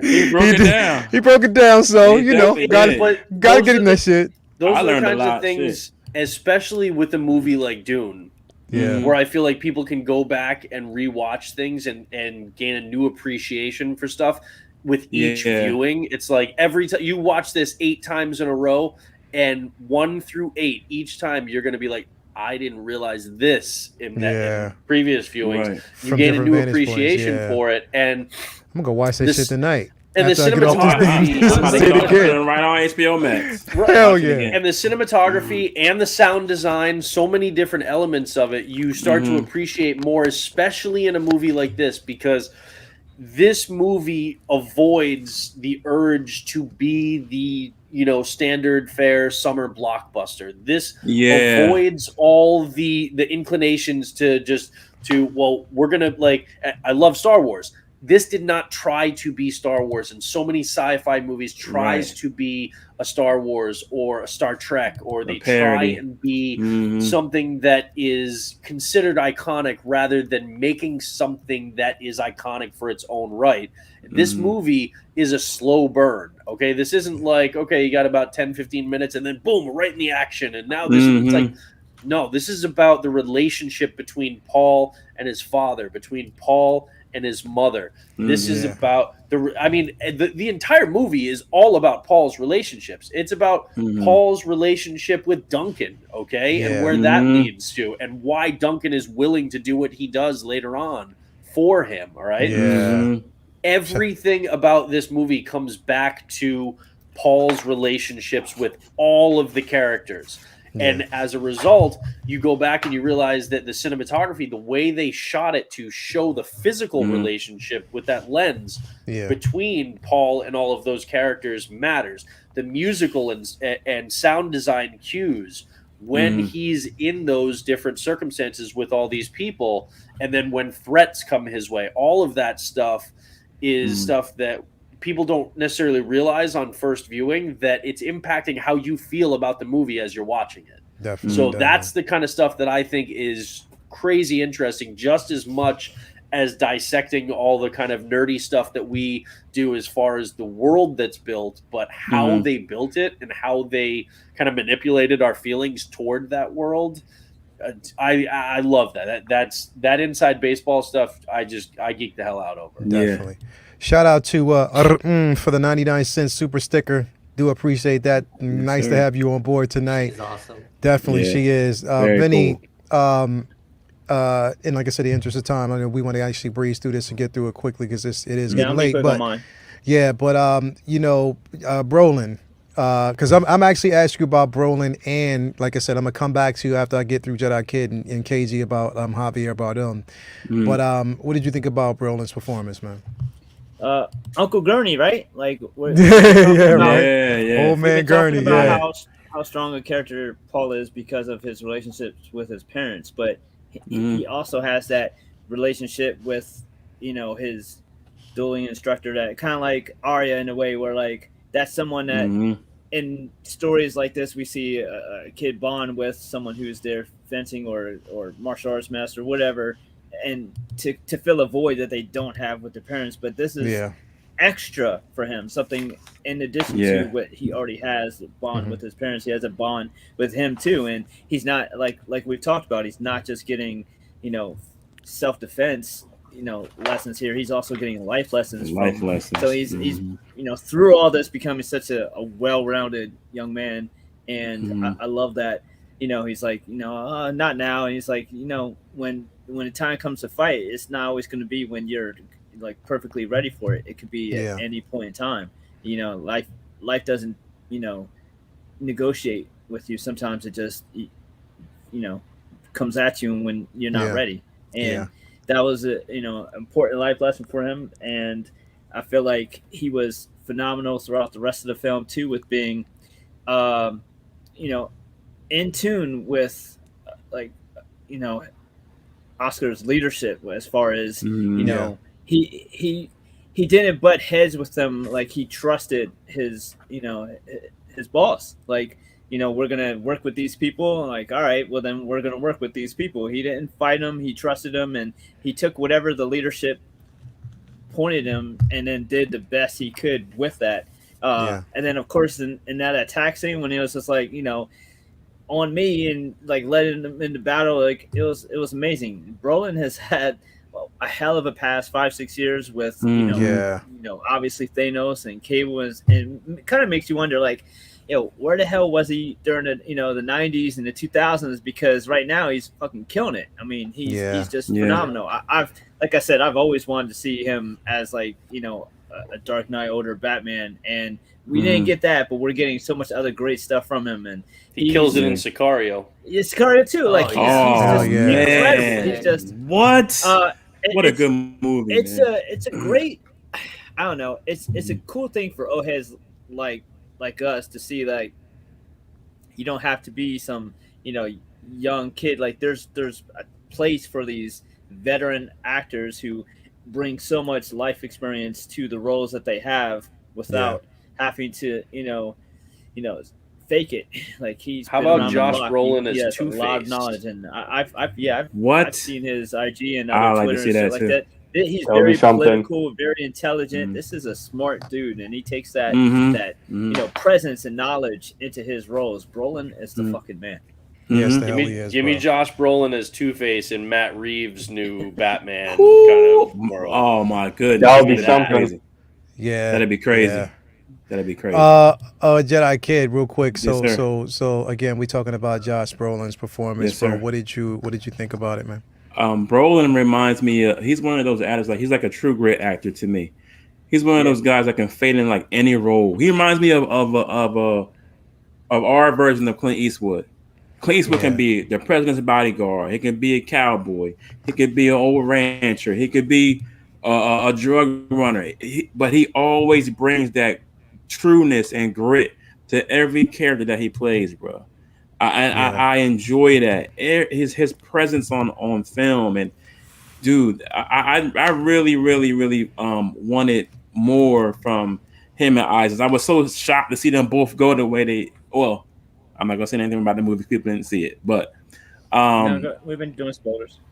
Yeah, we're doing we've been doing spoilers. spoilers. Oh, okay. So I was shocked to see them go so early, bro. I'm like, damn, I wanted more for them too because it was good to see. If you know the film, he'll be back. There's not. You mean Oh, for real? Gurney will be back. Oh, Gurney will be back.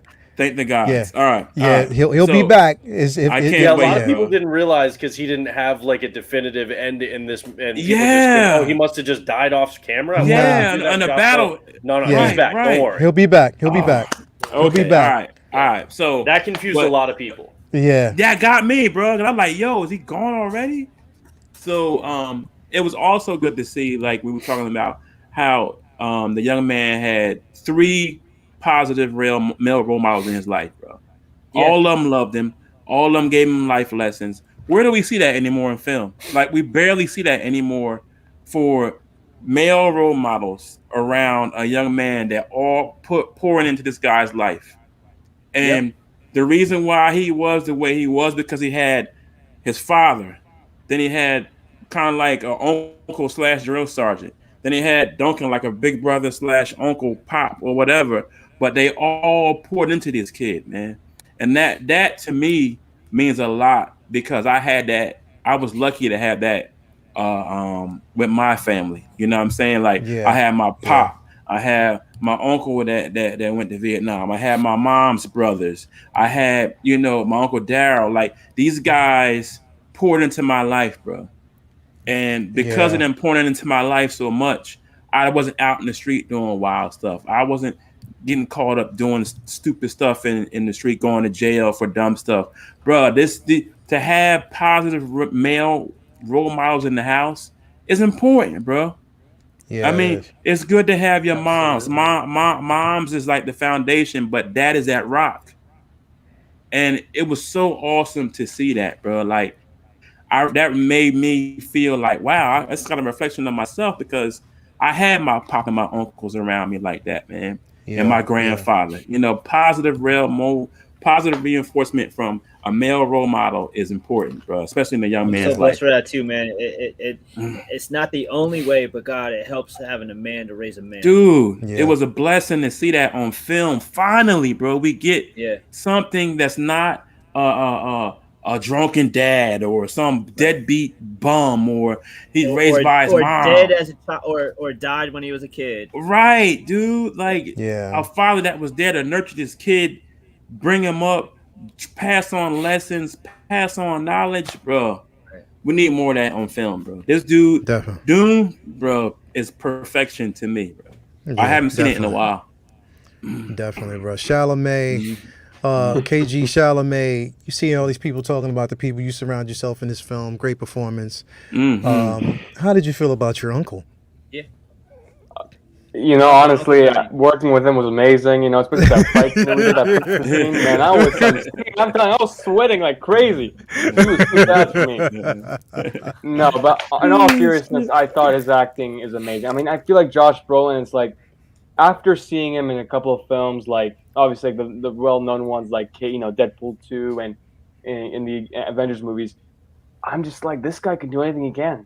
I know he was CGI'd in Endgame and Infinity War, but like this guy, his voice is just like, it sounds like, it's like an evil, but it's something, man. I'm telling you. But when he was saying "I am smiling," I'm like, dude, this guy, he's something else.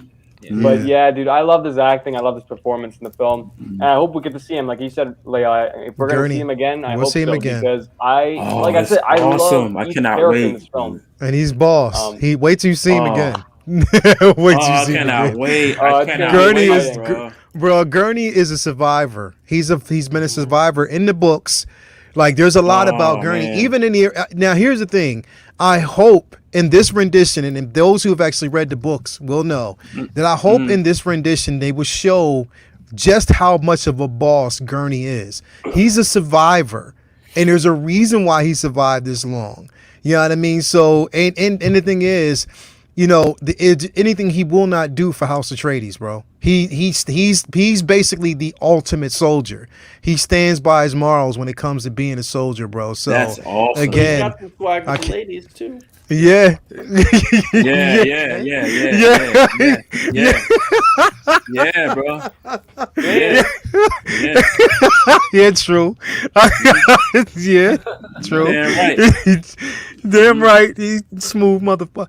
But okay, so I wanna move on real quick, like I said, because we're not gonna have really that much time to go through each and every character. Like we'll touch on the next one. I mean, just because of his presence, just on camera in general, like his presence on camera, the way they portrayed him. And when he walked into that room, I lost my mind. Yo, I lost my mind. I was laughing so hard, bro. But it was just as I would picture. Yo, listen. I'm gonna go first and say this really quick. Mm-hmm. Javier Bardem. Mm-hmm. To me, I mean, people talk about a lot of these actors and stuff like that, and I get it, bro. You know, they talk about the next. Daniel Day-Lewis. They talk about the next, this person. Javier Bardem is the next Javier Bardem. Bar none. You will never see another person like this individual. Because Javier Bardem, bar none. You know what? He will never, you will never see another person like him, bro. And the thing is, the way he portrayed this character walk into that room was like, yo, it was like, you know what? It felt like he was that person. Had zero fucks to give. Fucks to give at all, bro. Cold like as ice, bro. He's like, I don't care who you are. I don't give a fuck who you are. Like he was like, okay, yeah, like cold as I have nothing else to say. I say what I had to say. I'm out. You know what I mean, bro? Like literally, like he was boss in this film.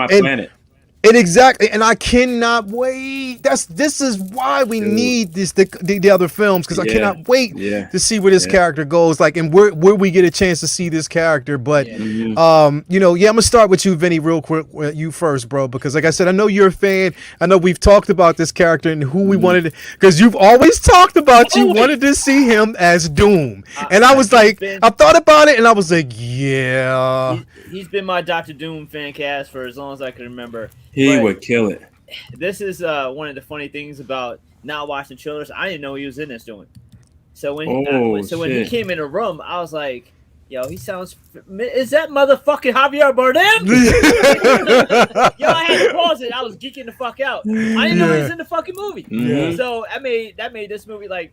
The ensemble cast is so crazy. There are so many names. I thought I knew everybody who was going to be in it, but without watching it didn't stick. So there was a few people who was in this. I was like, oh yeah, he's in it. And then most of them, it was like, okay, cool. But when Bardem shows up, Bardem's my guy. So I was just like, yo, that's it. I mean, like, as if it wasn't already phenomenal at that point. Him showing up to get in the mix was just so crazy to me. He's such a great character. I love the range of him too. Like he was just clearly a badass from his opening scene, and then by the end of the movie, you see like a vulnerability to him too. Like he has there's different layers to him, and he's just the smoothest, like weirdest, the unique person. Like he's one of the most unique actors I've ever seen. There's not even two movies that he's in that are alike. Like, look at No Country for Old Men, James Bond, Skyfall versus this. That's three different fucking people. 3 different films. Yep. Yeah. Like, he's phenomenal. His role in Skyfall, that's what made me want to see him. Yeah, bro.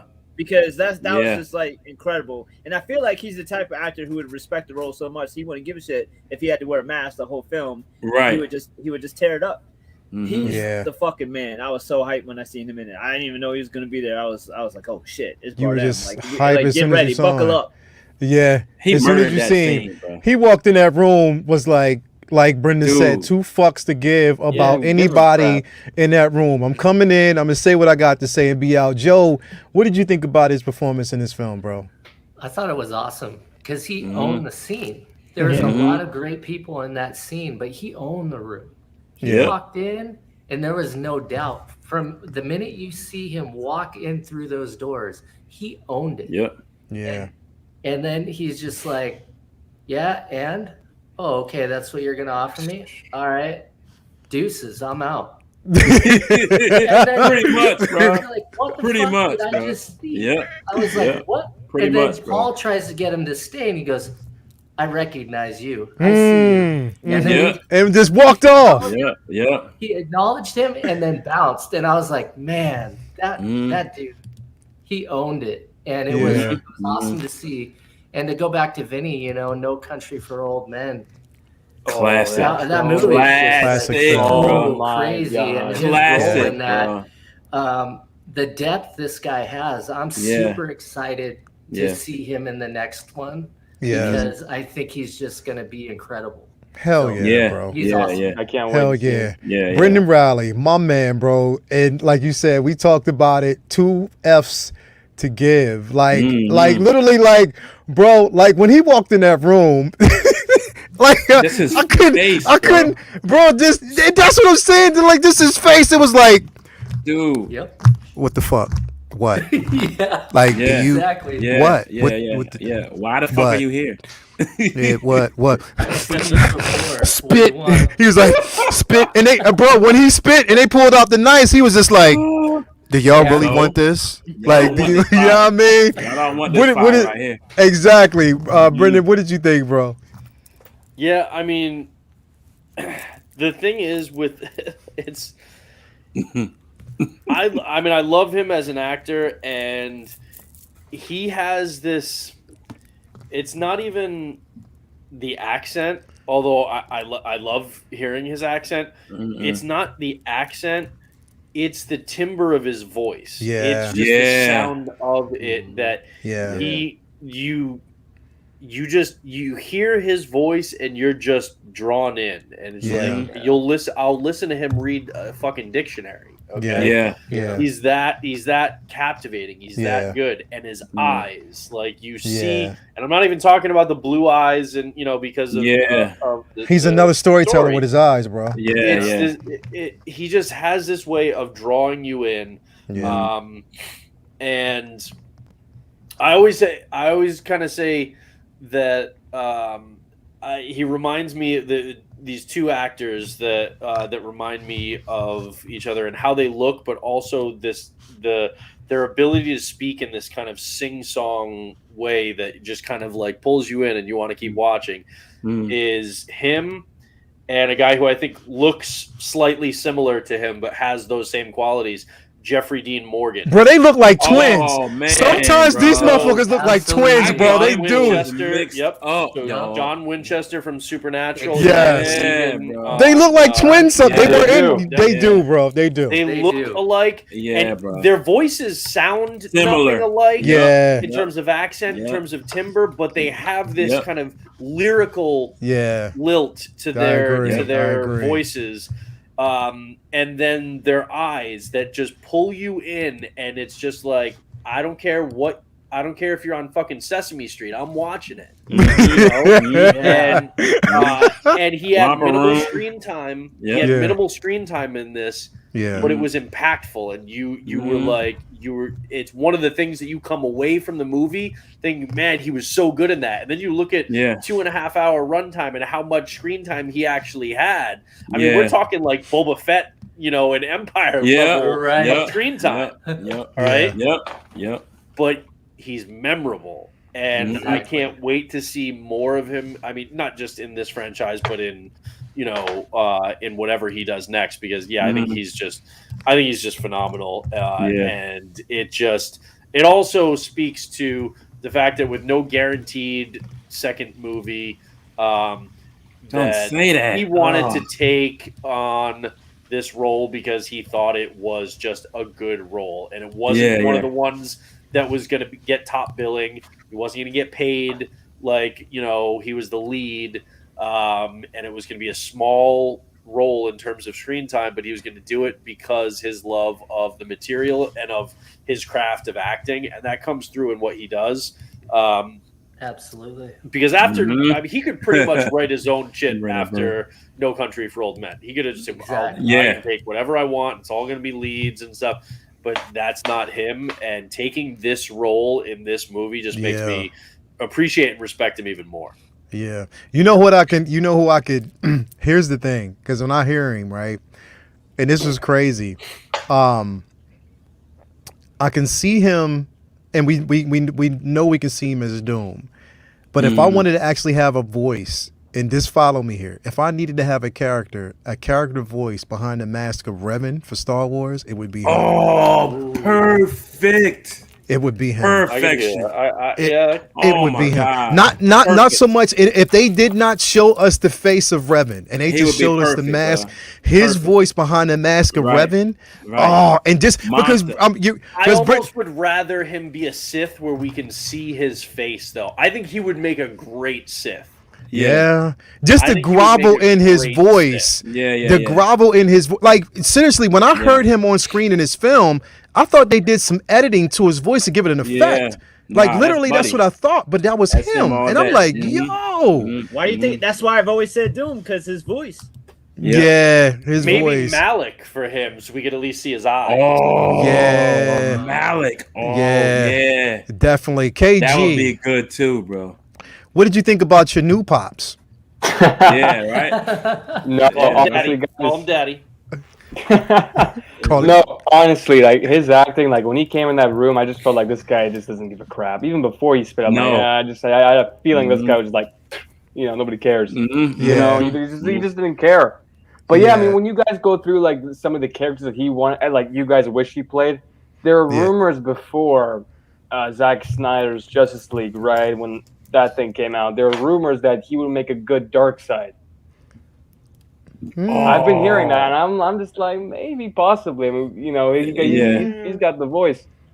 But yeah, I mean, honestly, I loved him. I mean, I hope we can see. Can we talk about the crazy cast in this film?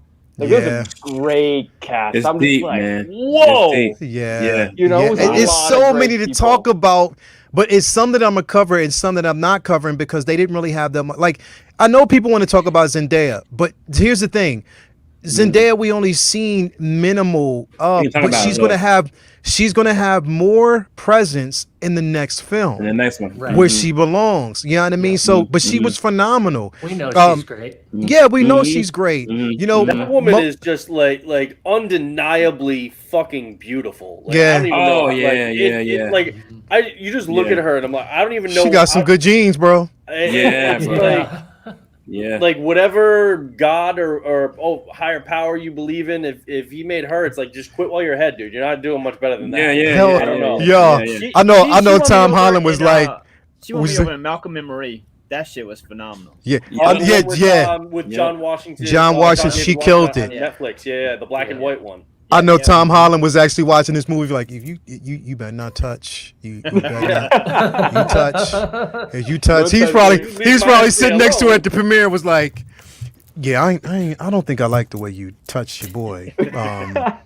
Yeah, we gonna talk about that after we get done. No. Look at me. Look at me. Look at me.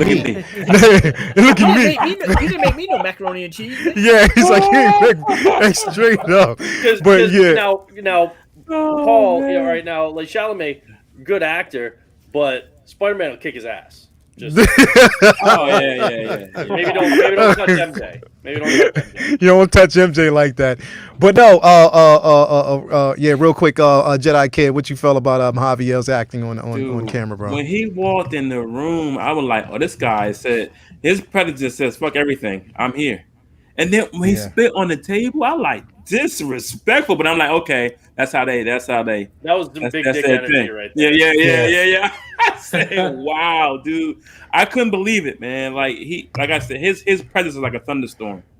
Yeah. So he definitely took over the scene when he walked in, man. I was so happy to see this cat. He had me since Skyfall, dude. As far as the actor, oh my God, Skyfall was one of the best James Bond villains I've seen in years, bro.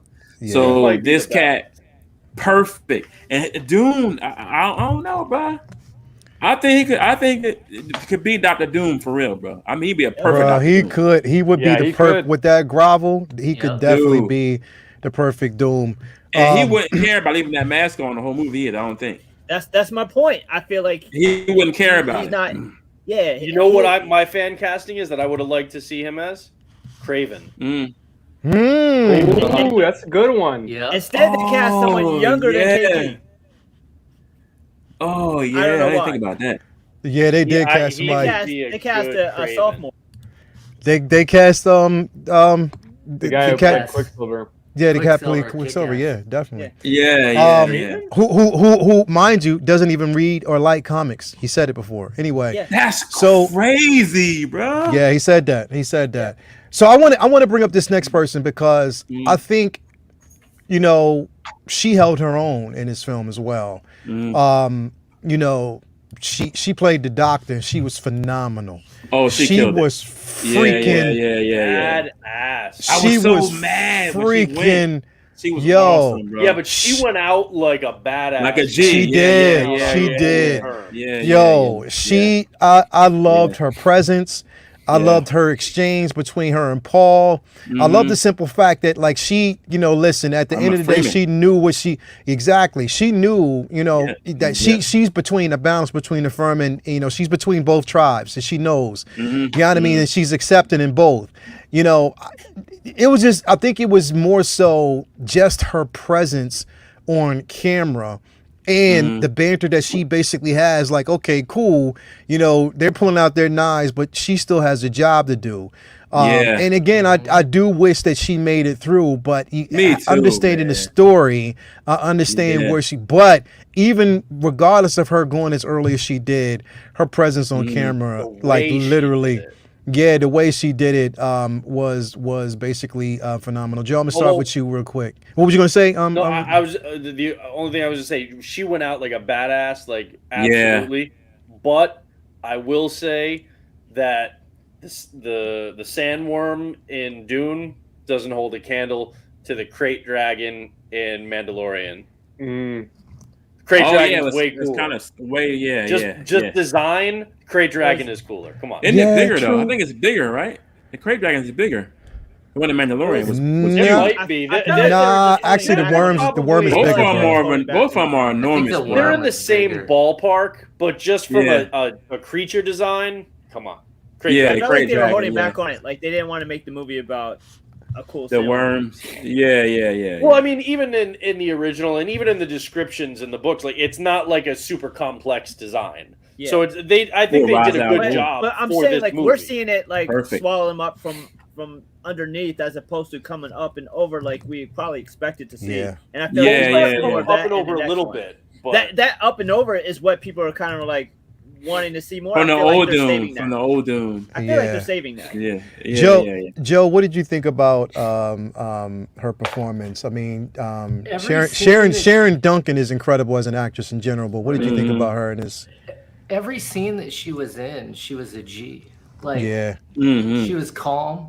They Yeah. would say something to her, and she's like, "Yeah, I'm not choosing sides. You know, I just yeah, like I'm, yeah." She's like, "Whatever," but she was clearly helping them. yeah, And, she knew so much, yeah. and so you know when She's I'm beautiful really too, man. disappointed because she was gonna ride that sandworm, dude. Yeah, I wanted to Put see the that, thumper bro. down, and I she wanted to see Yeah. that. I dearly Yeah, wanted to yeah. see that. I Yeah, definitely want to yeah. see knew it. that's what she was gonna do, and she was like, Yeah. you know, so she was definitely like one of the characters. Like this whole thing. Shout out to the writers because every character was layered. You know, everything was deep, and the diversity wasn't like shoved down your throat. It was just there. It was this is the way it is. It reminded me of old Trek, where it was like super diverse, but they didn't like shove it down your face. And she was amazing, and I wish we would have saw more of her, and I wish we would have got to see her ride the sandworm. Yeah, 'Cause she was definitely. awesome. She was beautifully played. placed. Well, Beautifully placed. What's that? Beautiful woman. Lael, you highlighted my comment, but did you know the one it was? Yeah. When he was talking about Ra's al Ghul. Yeah, that's what I was saying. Javier Ra's al Ghul, Bardem yeah. as Ra's al Ghul. He'll kill that However too. you want to pronounce it, but Race, yeah, he'll hell kill yeah, it. that's good casting. He would kill it. that- Yeah, he would kill it. He definitely would kill that. Vinny, what did you think about Sharon Duncan's I performance? like how in this? she had that kind of lack of lack of fucks given as Bardem did, but in a different, more practical way. Like it feels like everyone on this planet knows that they're doomed. It almost feels like in the same way that people might carry on in life in like a third world country where they don't really expect to live to be old, like so, but yet she's juggling so much more than virtually everyone in the film because she's playing different sides. She's playing really 3 different sides. Yeah, she's really ultimately loyal to the fucking Furman, like above and beyond everything else. That's like beyond her. Which is really in a way beautiful because it's kind of like fuck people. This is nature. Yeah. So in a way that's like really a kind of a complex way that she's looking at it. She's doing whatever she has to do to survive, and she's like has different hats in this film. And you can tell that she's like she's doing a lot, but at the same time she don't really give a shit. She feels like this is just one of the steps in her journey, which is like a really cool way of her outlook on life. Like all these people are like struggling to get rich or struggling to win a war or struggling to do so and so, but she's she has a whole nother thought process. So she was dope. Kevin Bacon and Trevor. Yeah, he said that every time somebody says sandworm, he thinks of Beetlejuice, and I said that's good, but every time I hear it, I think of Kevin Bacon and Tremors. Which was a great movie. Yeah, nothing beats Tremors. That's the what was that? That's probably like the first cult classic. Yeah. Tremors. Yeah. Hell yeah. Tremors, I could turn that shit on and watch it like today, tonight. Watch all of them. Like 8 of them or something now. Yeah. Riley. Now here's what we're gonna do, because we're gonna finish up with her, briefly go over Momoa, and then we're gonna stop it there. We might do a part 2, to this. I just have to, but we're gonna go over Momoa after that, and then we're gonna end the program tonight. But I just wanted to touch briefly on her. Brendan, what did you think of her performance, bro? Man, she was. I agree with everything that everybody said so far. I loved her in this movie. She was badass, and the thing that you like about her character is that she was completely selfless. It was all about the greater good. It was all about the about doing what was right, and she did not hesitate to go out on her shield. There was no like, it wasn't like I'm afraid. There was no fear, no nothing. She did not hesitate. She put that was like the thumper, like she put that thing down and she said, "Fucking it, let's go." Yeah, and I'm gonna take a couple of you out with me. But there was zero hesitation. I mean, she was just a great character that a lot of people might overlook because she wasn't like a headlining central billing kind of character. But if you took her out of the movie would suffer greatly. I think that's the mark of a well-written character and a great job by the actor, that if you took them out of it, the movie would suffer greatly. And if you took her out of it, this movie falls apart. So she was amazing, and absolutely a winner in my book. Hell yeah, hell yeah. Jedi K, what did you think about her performance, despite the simple fact that I know you was looking at them lovely locks and was like, she's beautiful. She's gorgeous. I liked her spirituality. And then her dualism, when she was trying to explain what was going on. She's very informative, trying to get them out of there, first of all. But I think she needed more time, man. I think she was just this character, like B was saying, if she wasn't in the movie, it'd be a big plot hole, man. Big hole. So she also held her own with Brolin and Oscar Isaac. Did not like. It wasn't like she shrunk into the background. Like she held presence with them. Right. And it's the way she went out praying. I was like, yo, wow. Like to see her, your time is over. You're about to die, but you're still going out by faith. You're praying On Your Way Out, dude, like blew me away, bro. Yeah. So She was I cool loved her comic, presence, man. like, no And matter prayed what. the whole time. You're going into the worm's mouth. You're still sitting there praying while you're about to be devoured. So I mean, that's the ultimate test of faith, bro. She was dope, bro. Hey, Boba Fett made it out. Yeah, he did. He sure did. But not on no sandworm. That joke was huge, bro. I'm giving you false hope. She didn't come back. Where's Edgar at? Oh, that was good. Oh shit. KG the All right, man, Optimist. she's not gonna. Yep. See the jetpack in the helmet, bro. Boba. The jetpack in the helmet. She needs some Beskar armor, bro. She didn't have that. All she had was a breather. That's it. She needs some Beskar armor, bro. Shit. Oh, Boba Fett came back. There's no death watch in that valley. KG, what did you think? No, honestly, I think y'all brought some great points on the character. I think if she wasn't in the film, it would have been a huge plot hole. The movie would have not done so well. I think I agree with Jedica. I think I wish we got more time with her throughout the film. I think she was phenomenal in the film as well. Like I said, the actors and the actresses that were in this film, just great casting, by the way. Just amazing very actors deep. and actors. Very HBO Max prequel series with her. I would love to see something like that. I would make it happen.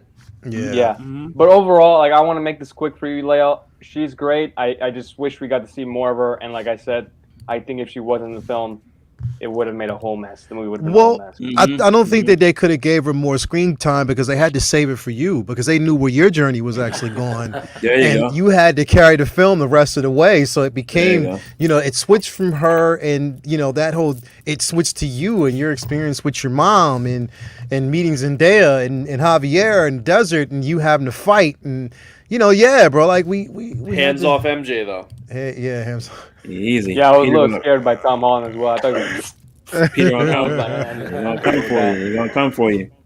Yeah, but all around, like I said, her performance was, just mainly on par. Like, I mean, literally, I loved her from her entry in general. And the thing is, it's like I had seen like her through like certain previews and trailers and stuff like that, but I didn't know that was, her the impact that she would actually have in this film. Now I'm gonna tell you who I was literally surprised at, and like I said, we're gonna, I didn't want to save him too much for last, but I needed to because again, I mean, listen, Momoa, bro, and I love Momoa. Babyface Momoa. Yeah. Yes, bro, he killed it. But I loved the chemistry between Duncan. Between it was like literally like they.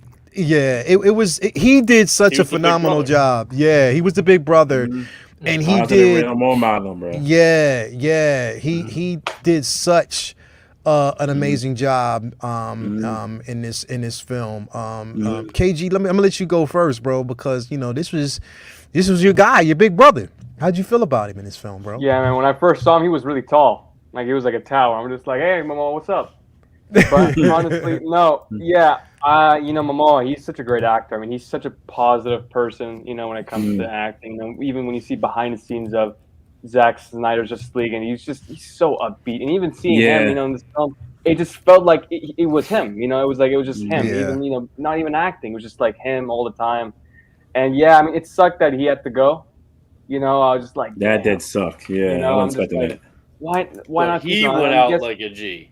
He definitely did, bro. No, he did. No, You thought he was done, and then he's like, no, I'm gonna kill like four or five more dudes. Like I'm not done yet. Like he was. Yeah. Yeah, but honestly, I just, like I said, the actors and actresses that they picked for this film are great choices, and they all did a phenomenal job. And I think, Momoa, seeing his acting skills throughout the films, not even talking about DC and things like that, I think, this is something else. I think this is different from Aquaman and things like that. So, yeah, I'm glad to see Momoa in different franchises other than DC. I think this is a big, big step for him in his future. But yeah, Definitely. Yeah. Glad to see that. Brendan, what did you think about Momoa's performance? Besides was the simple awesome. fact that he shaved off the beard and came with the baby face. That was like the first thing that my wife said. She was like, "Where's his beard? His face is what's happened to his face?" Like, yeah. Yeah, dude. I mean, again, a lot of respect to him for taking this role too, knowing that if Dune ends up like getting the a second movie and this being huge and stuff, that for him it's a one and done. It's another like Khal Drogo from Game of Thrones. It's like it could take off, but it's going to take off without him if it does. Yeah. But he wanted to be a part of this movie. He wanted to play this character. He knew he was going to come to a heroic but sad end, and he went all in. I mean, I don't think we really need to talk about how charismatic Jason Momoa is on screen. We've all seen it in everything that he does, whether it's a good movie or a bad movie or a TV show like the Baywatch. He was on Baywatch. Or his Apple TV Plus show C. C is good. He is just he's a charismatic dude, and he I'm sure could have taken a bunch of other leading roles instead of this supporting role, but he nailed it. He did support this cast and this movie by being so good in this role. And I mean, and his fight scenes in it, the couple that he had, were badass. I mean, this dude is he's just fun to watch on screen. Yeah, definitely, man. Joe, man, what you think about his performance, bro? I think we all can agree, like, Jason Momoa is like a force of nature. And a person like that only comes around once in a while, and he did my boy Duncan, Idaho justice. Like, yes, he did. It was just awesome. Yes, he did. And the way that he went out was incredible. And if you notice the first scene with Brolin and Timothy, he mentioned that, Duncan's not here to train you, so I'm stepping in today. So not only was Duncan his big brother, he was also his trainer. Yeah. They were really close, and they were very much like brothers. Yeah. And that was conveyed so well between the two of them. And, that's because of the strong writing in this film that you have great actors, you have a great script, and then you got brilliant effects. Like, I told KG about this before. My big thing about movies today is they use spectacle and VFX to cover up bad storytelling and bad character development, bad writing. All the time. But this film didn't have that shit. None of that. This was strong writing, strong cinematography, a great use of visual effects and heart, because there's relationships with everyone. And Paul is smart like his father and is taking it in like a sponge. Even when he's alone, he's watching stuff and learning. He was learning about how the locals walk in the sand. Exactly. That was dope. He knew so much because of his. He was very smart, a very smart kid, and Momoa, KG Chalamet. Awesome. That's it. 100%. Definitely, awesome. Bro. Definitely. Jedi Kid, bro. What did you think about Momoa's performance in this movie? One word, I'll cut it short and sweet. Perfect. I just didn't like the fact that he went out the way he did, but he went out like a G, bro. Like, what a beast, bro. And they were like, he was like a lion in the den. He was destroying them, bro. Yeah. So I wish he could have made it to the next film, but if that's how they wrote it, and that's how his character's supposed to go out. I don't know the comics. I know the first movie and the TV show. I don't know the comics like that. I gotta start buying these comics now. So. Yeah, you got to get the books, bro. Get the graphic. There's actually, I think, 8 of them, 8 or 9 of them. Oh, it is. So yes, I gotta buy the books. You gotta get them. You definitely gotta get them. Because Paul, the Messiah, the Messiah is incredible. Yeah. So definitely get that. Yes, it's incredible because you're going to see him a totally different way though, because he might even teeter on the edge of dictatorship. Like literally, he does. Oh. So it's a different way, wow. but he's powerful. Story. You see a story Dude. driven. Vinny, what did you think about his performance, bro? I first want to say shout out to WB for not CGIing off his beard. That was the best. Mm-hmm. You know, No you never CG. know. No CG. No CG to get rid of the beard. Yeah. Like we've been talking about Paul's influences in life all night, and you know, great father, mother, uncle, and big brother. Like it was really cool to see, and then he obviously. The dude is just a natural born physical actor. I mean, there's no two ways about it. There's people on screen that have to use camera tricks to you know have that illusion of physical dominance on screen, right? And you probably just tell this guy go action. And it's Jason Momoa. Like this is a physically imposing guy with, like everybody has said, and justifiably so, tons of charisma to. On top of that, I also love the fight scenes in this movie. Crazy the action fight choreography was simple, but there's no quick cuts. There was not a lot of jerky. They weren't trying to do. They weren't trying to make it some big martial arts film. Like they went back more of a Japanese samurai style. Like a good sword fight shouldn't last more than 4 or 5 moves, otherwise that's it. Like they old Japanese swordsmen never say like this. The sword fight is not supposed to go on for 10 minutes. That it's supposed to be over quick. So and that was the majority of the type of fighting that we seen in this film, and it was quick, fluid motions, and these are all very, very tight choreography and shot well, clear. You could tell what was going on, and no shaky Momoa did amazing in his sequences. The way he went out was like, if you're gonna go out, that was a hell of a way. He bought Go out like time. a G. He was it was awesome. It was just perfectly cast for what he had to do. I like that he took the role knowing that it was going to be a one and done, something that it wasn't going to tie him up for years and years if it became a hot franchise. It was a perfect kind of role for him. Get in, get some shine, get out. So great role, great job by Momoa on that one. This cast is ridiculously just like jam packed. There's perfect packed. storm. Everything packed, bro. Definitely. Vinny, you said you wanted to cover something else too, bro. Yeah. So we were joking about the sandworms, and it reminded me, like Inktober every year, there's a prompt word every single day in October.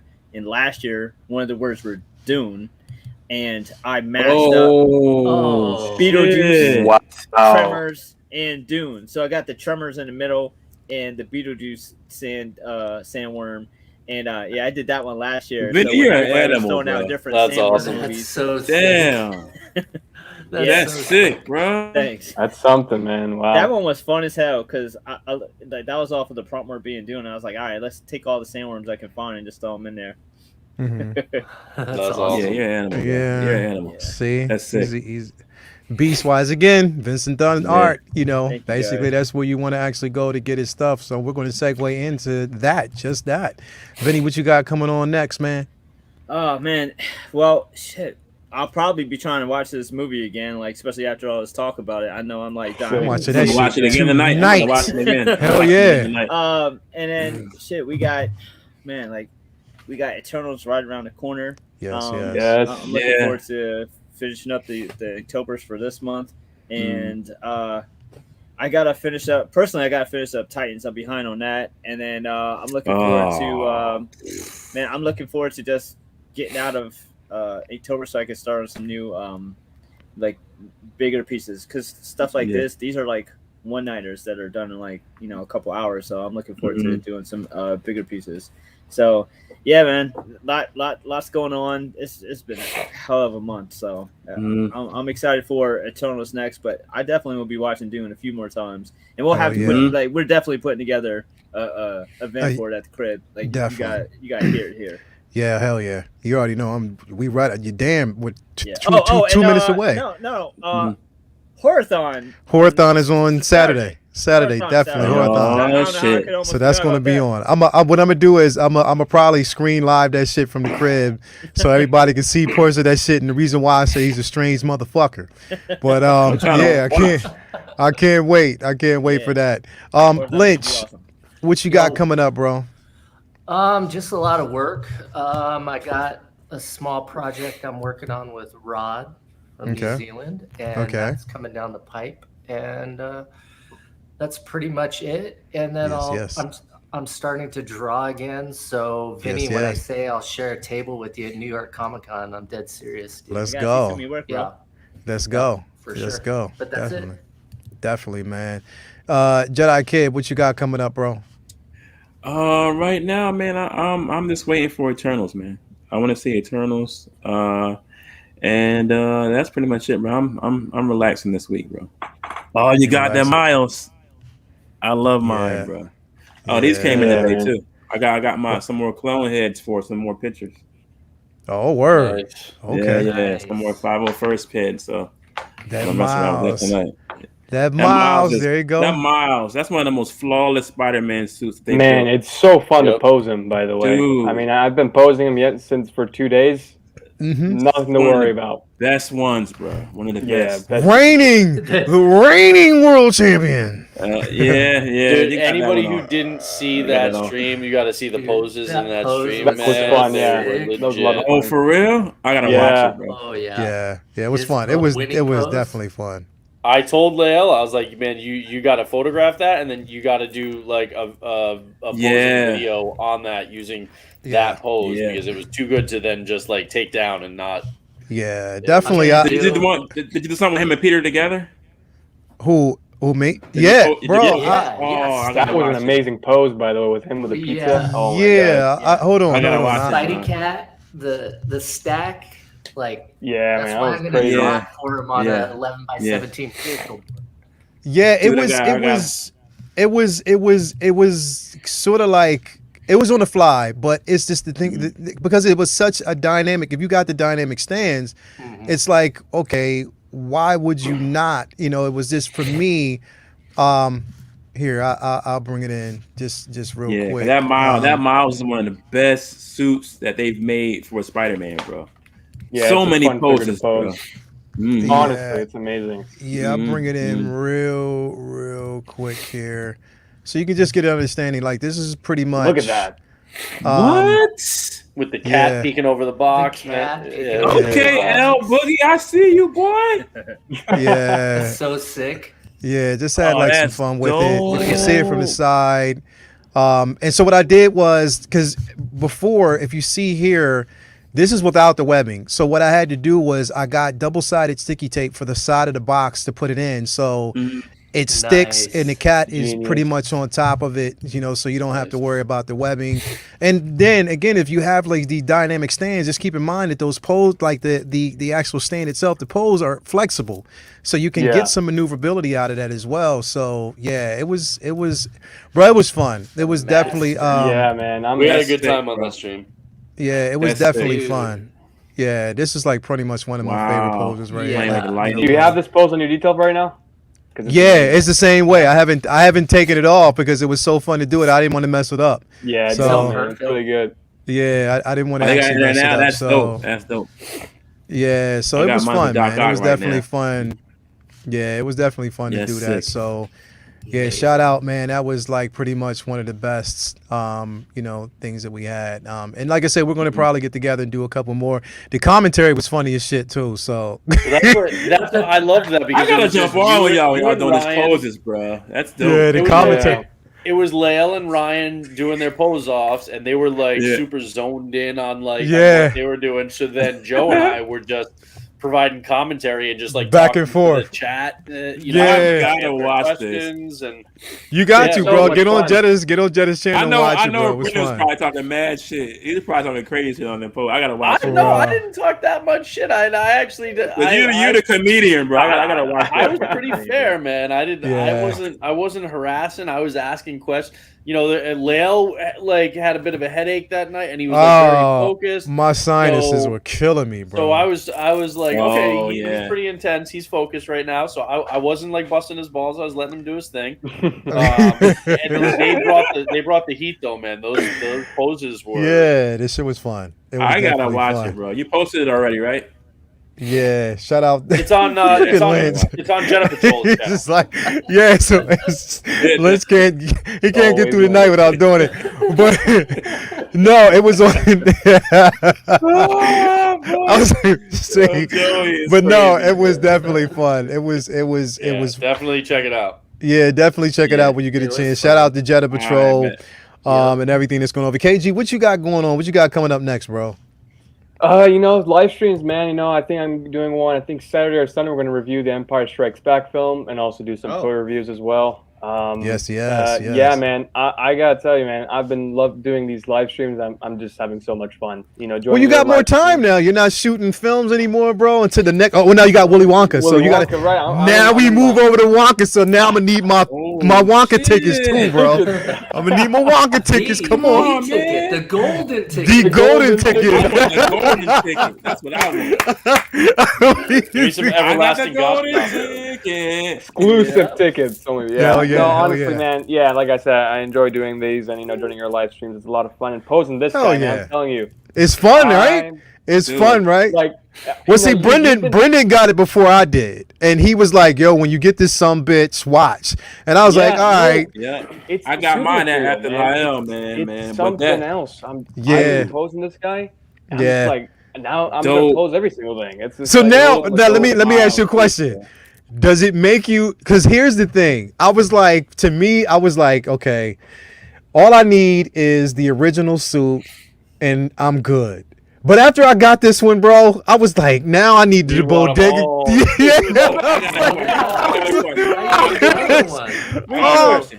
I got a question. No, okay, so but yeah, go ahead. Do any of you guys have the Young Rich version? Nah. I didn't think they were on par. I didn't want to get them. I didn't. I have both. I have both. Yeah, I wanted it. I didn't want to get that one. one. This version is not posing like this at all, bro. Nah, this version right here, bro. Like literally. Both, bro.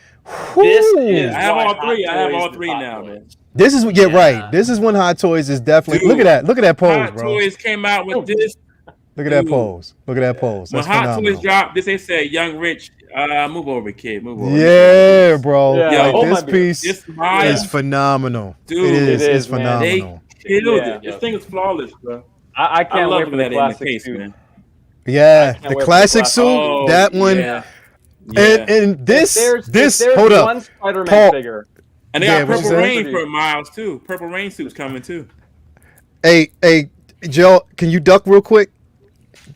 This motherfucker over here on the other side, I was not planning on getting that cyborg Spider-Man.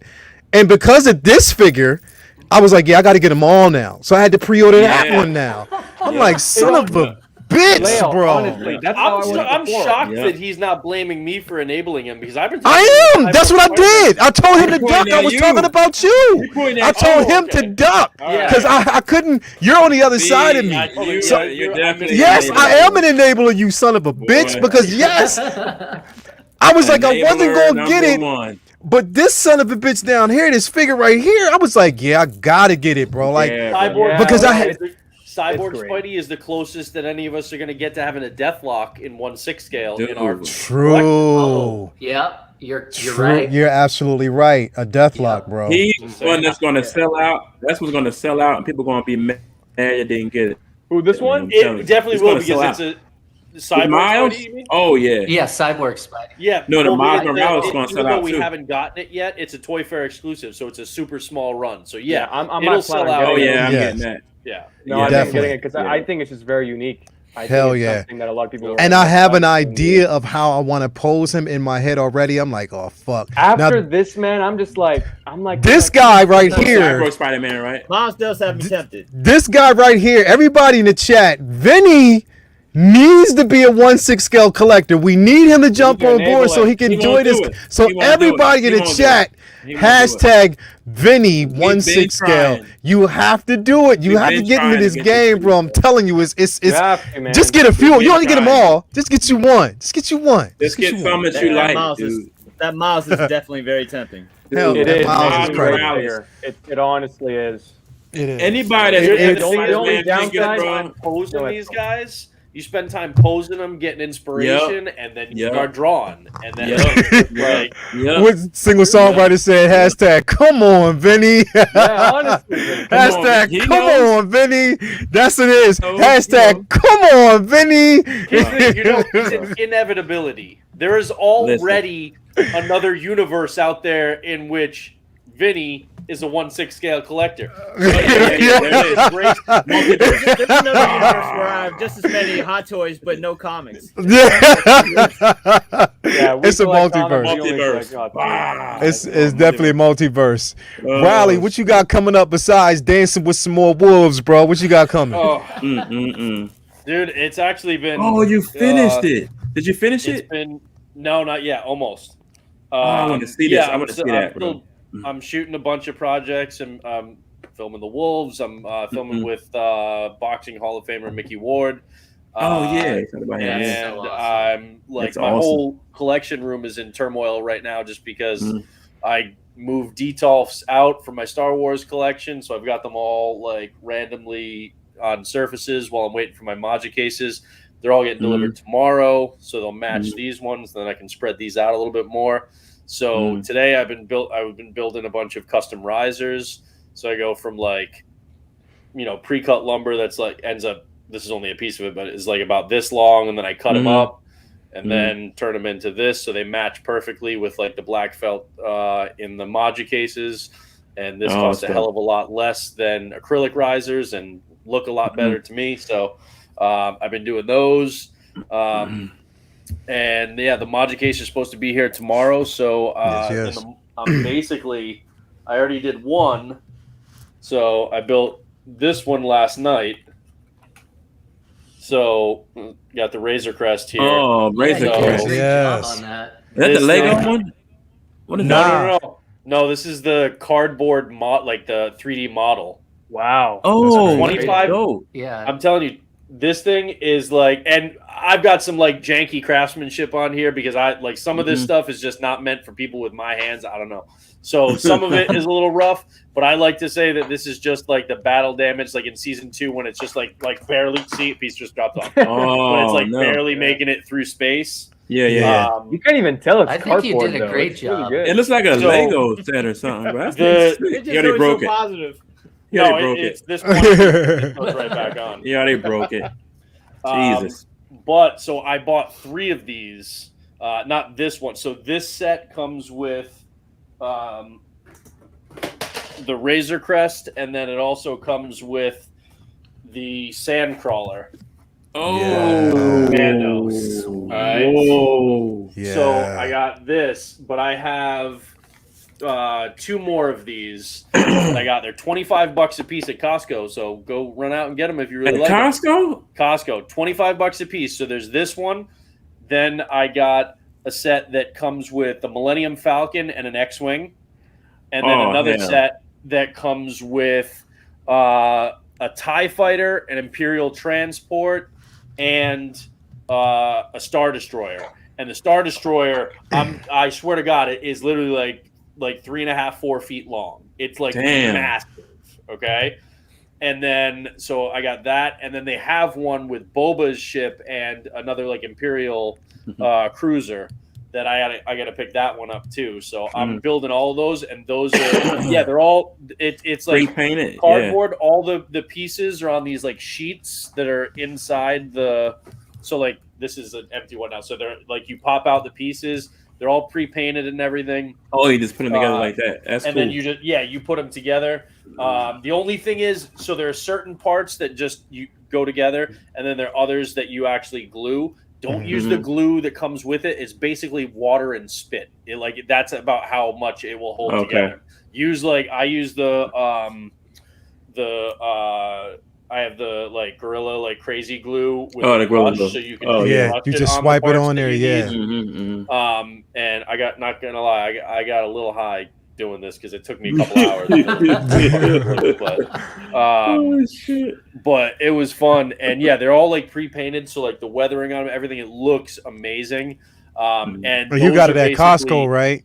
Yeah, I gotta grab them. $25 a piece at Costco. So, That's what's and up. so like each set has at least 2 vehicles in it, at least 2 ships.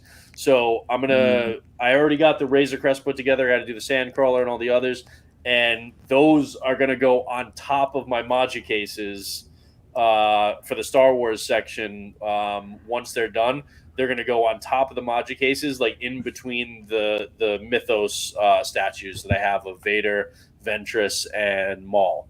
So Nice. that is like tomorrow is, keep going with the builds on those until the Maji cases get here, then work on those builds, get all the figures set up, and then back to finish those up. So this room will, this week should hopefully be pretty good to go. You got a busy week.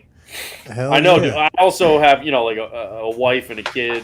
Well, 2 kids. I said one. Wow. A wife and 2 kids, and He said, they'll be fine. Later. and a business to run, clients that want me to actually do stuff because they pay me. So, it's gonna be a busy. Oh yeah, and actually, while you guys are doing your horror fest on Saturday, I'm turning the patio in my backyard to into a haunted patio for my daughters and a couple of their friends to do Halloween out here. Yeah. So we I'm doing that out. backyard. Yeah, I've got this massive spider web, and then this huge spider that goes from the second floor deck in the back, all the way down to the patio. So yeah, basically going to be doing that, and then smoking a bunch of food for that night. So plenty of things that Lael just absolutely loves, like some pork belly and I'll make some maybe some white chicken chili. Good old vegan meal. Do some St. Louis style ribs. Some maybe some scallops wrapped in smoked bacon. I gotta do some ribs and some burgers.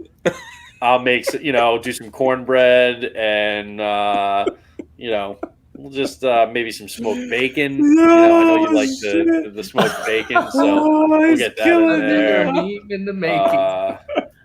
Maybe some reverse seared ribeyes. Good old sausage. We'll see whatever my famous barbecue pulled pork. That's always a crowd pleaser. So yeah, I think we might do some of that. Man, Lyle, mouth watering right there, boy. Yeah, man. Not it. He's ready, man. He's ready, bro. Can we make crabs? We got some crabs. Dude, I'm in Boston. We can do crab. Lobster tail, fried lobster tail. Let's do it. We can do it all. If you haven't already, please do follow the Once in Scale Man YouTube channel and also on Instagram and Twitter for all the latest and everything that we bring. Comic book discussion with friends on Mondays with the meat making motherfucker and That was the bubblegum shrimp. I know, straight up. On Wednesdays we have Geriatric park. on Wednesdays we basically have see son of a Wednesdays we basically have son of a bitch we have fry this turkey outside and everything. you know what I mean, like We're ready, just man. rub that shit in. Wednesdays we have say what Run away from velociraptors with his cane. With water and tennis balls on the bottom. God damn it! fucker. On Wednesday night, we're going to have Say What, where we're going to have an all-out discussion about price, the biggest misconception, and I'm doing this for a specific reason because there was a bit of controversy last week with the show, but we're going to do this. No, but yeah, there's been some controversy, but we're going to address it the right way. Like I said, because we don't want to. It's going to be the right way. It's going to be nicely done. So tune in for that show. We're going to have it myself, Robert Meyer, Burnett, Brendan. It'll be Will, Foxification, Justin. It'll be a bunch of us on there that night. So just mainly tune in. It's going to be a decent discussion on whether or not are prices of these figures getting too high, or should you buy overseas? And are us as content creators, are we rich? No, we're not. So basically, yes. Tune in for that particular show. Possibly, KG, I forgot. KG Charlemagne, you do got bank. But yeah, tune in for that particular show. You got that spice money. We might exactly. He got that spice money. Definitely. We might be doing. Exactly. We might be doing Uncivilized Scoundrels. I think we might do a show. We might do Uncivilized Scoundrels on Friday. Hopefully, not Friday, Thursday night. Hopefully, Mario. Mario's I don't know if if he might be done, if not, like I said, because I don't want to go too long, we'll probably do just a little show tribute tomorrow. Hopefully he'll be done by then. It'll probably be myself, Brendan. I'll see if CC's available. Whoever else wants to jump in, we'll definitely do that. But yeah, tune in for those particular shows. Again, if you haven't already, a single songwriter on Wednesday night, it'll be at 9:15. On Thursday night, it'll be 9:15 as well. So tune in for that, just to answer your question. But yeah, again, if you haven't subscribed to this channel, do subscribe, hit the like button, subscribe, share. As always, be prepared for everything that we got coming up. Let me address the chat before we bounce out of here. We have single songwriter, my man, always in the building. We got Chess Verdin in the building, Tobar, Riley Ramirez.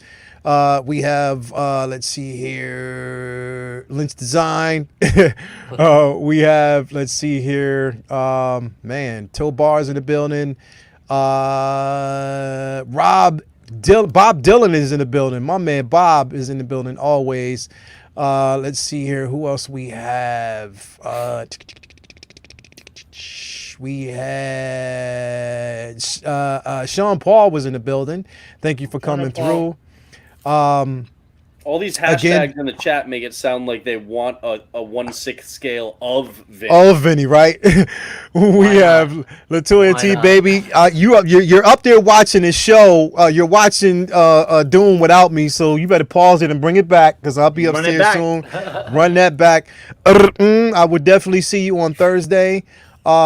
Let's see here. Who else do we actually have here? We had a couple people, man. I just don't want to miss anybody. I want to make sure that everybody is missing. Malachi Mabane, thank you for coming through. Check yourself. Yeah.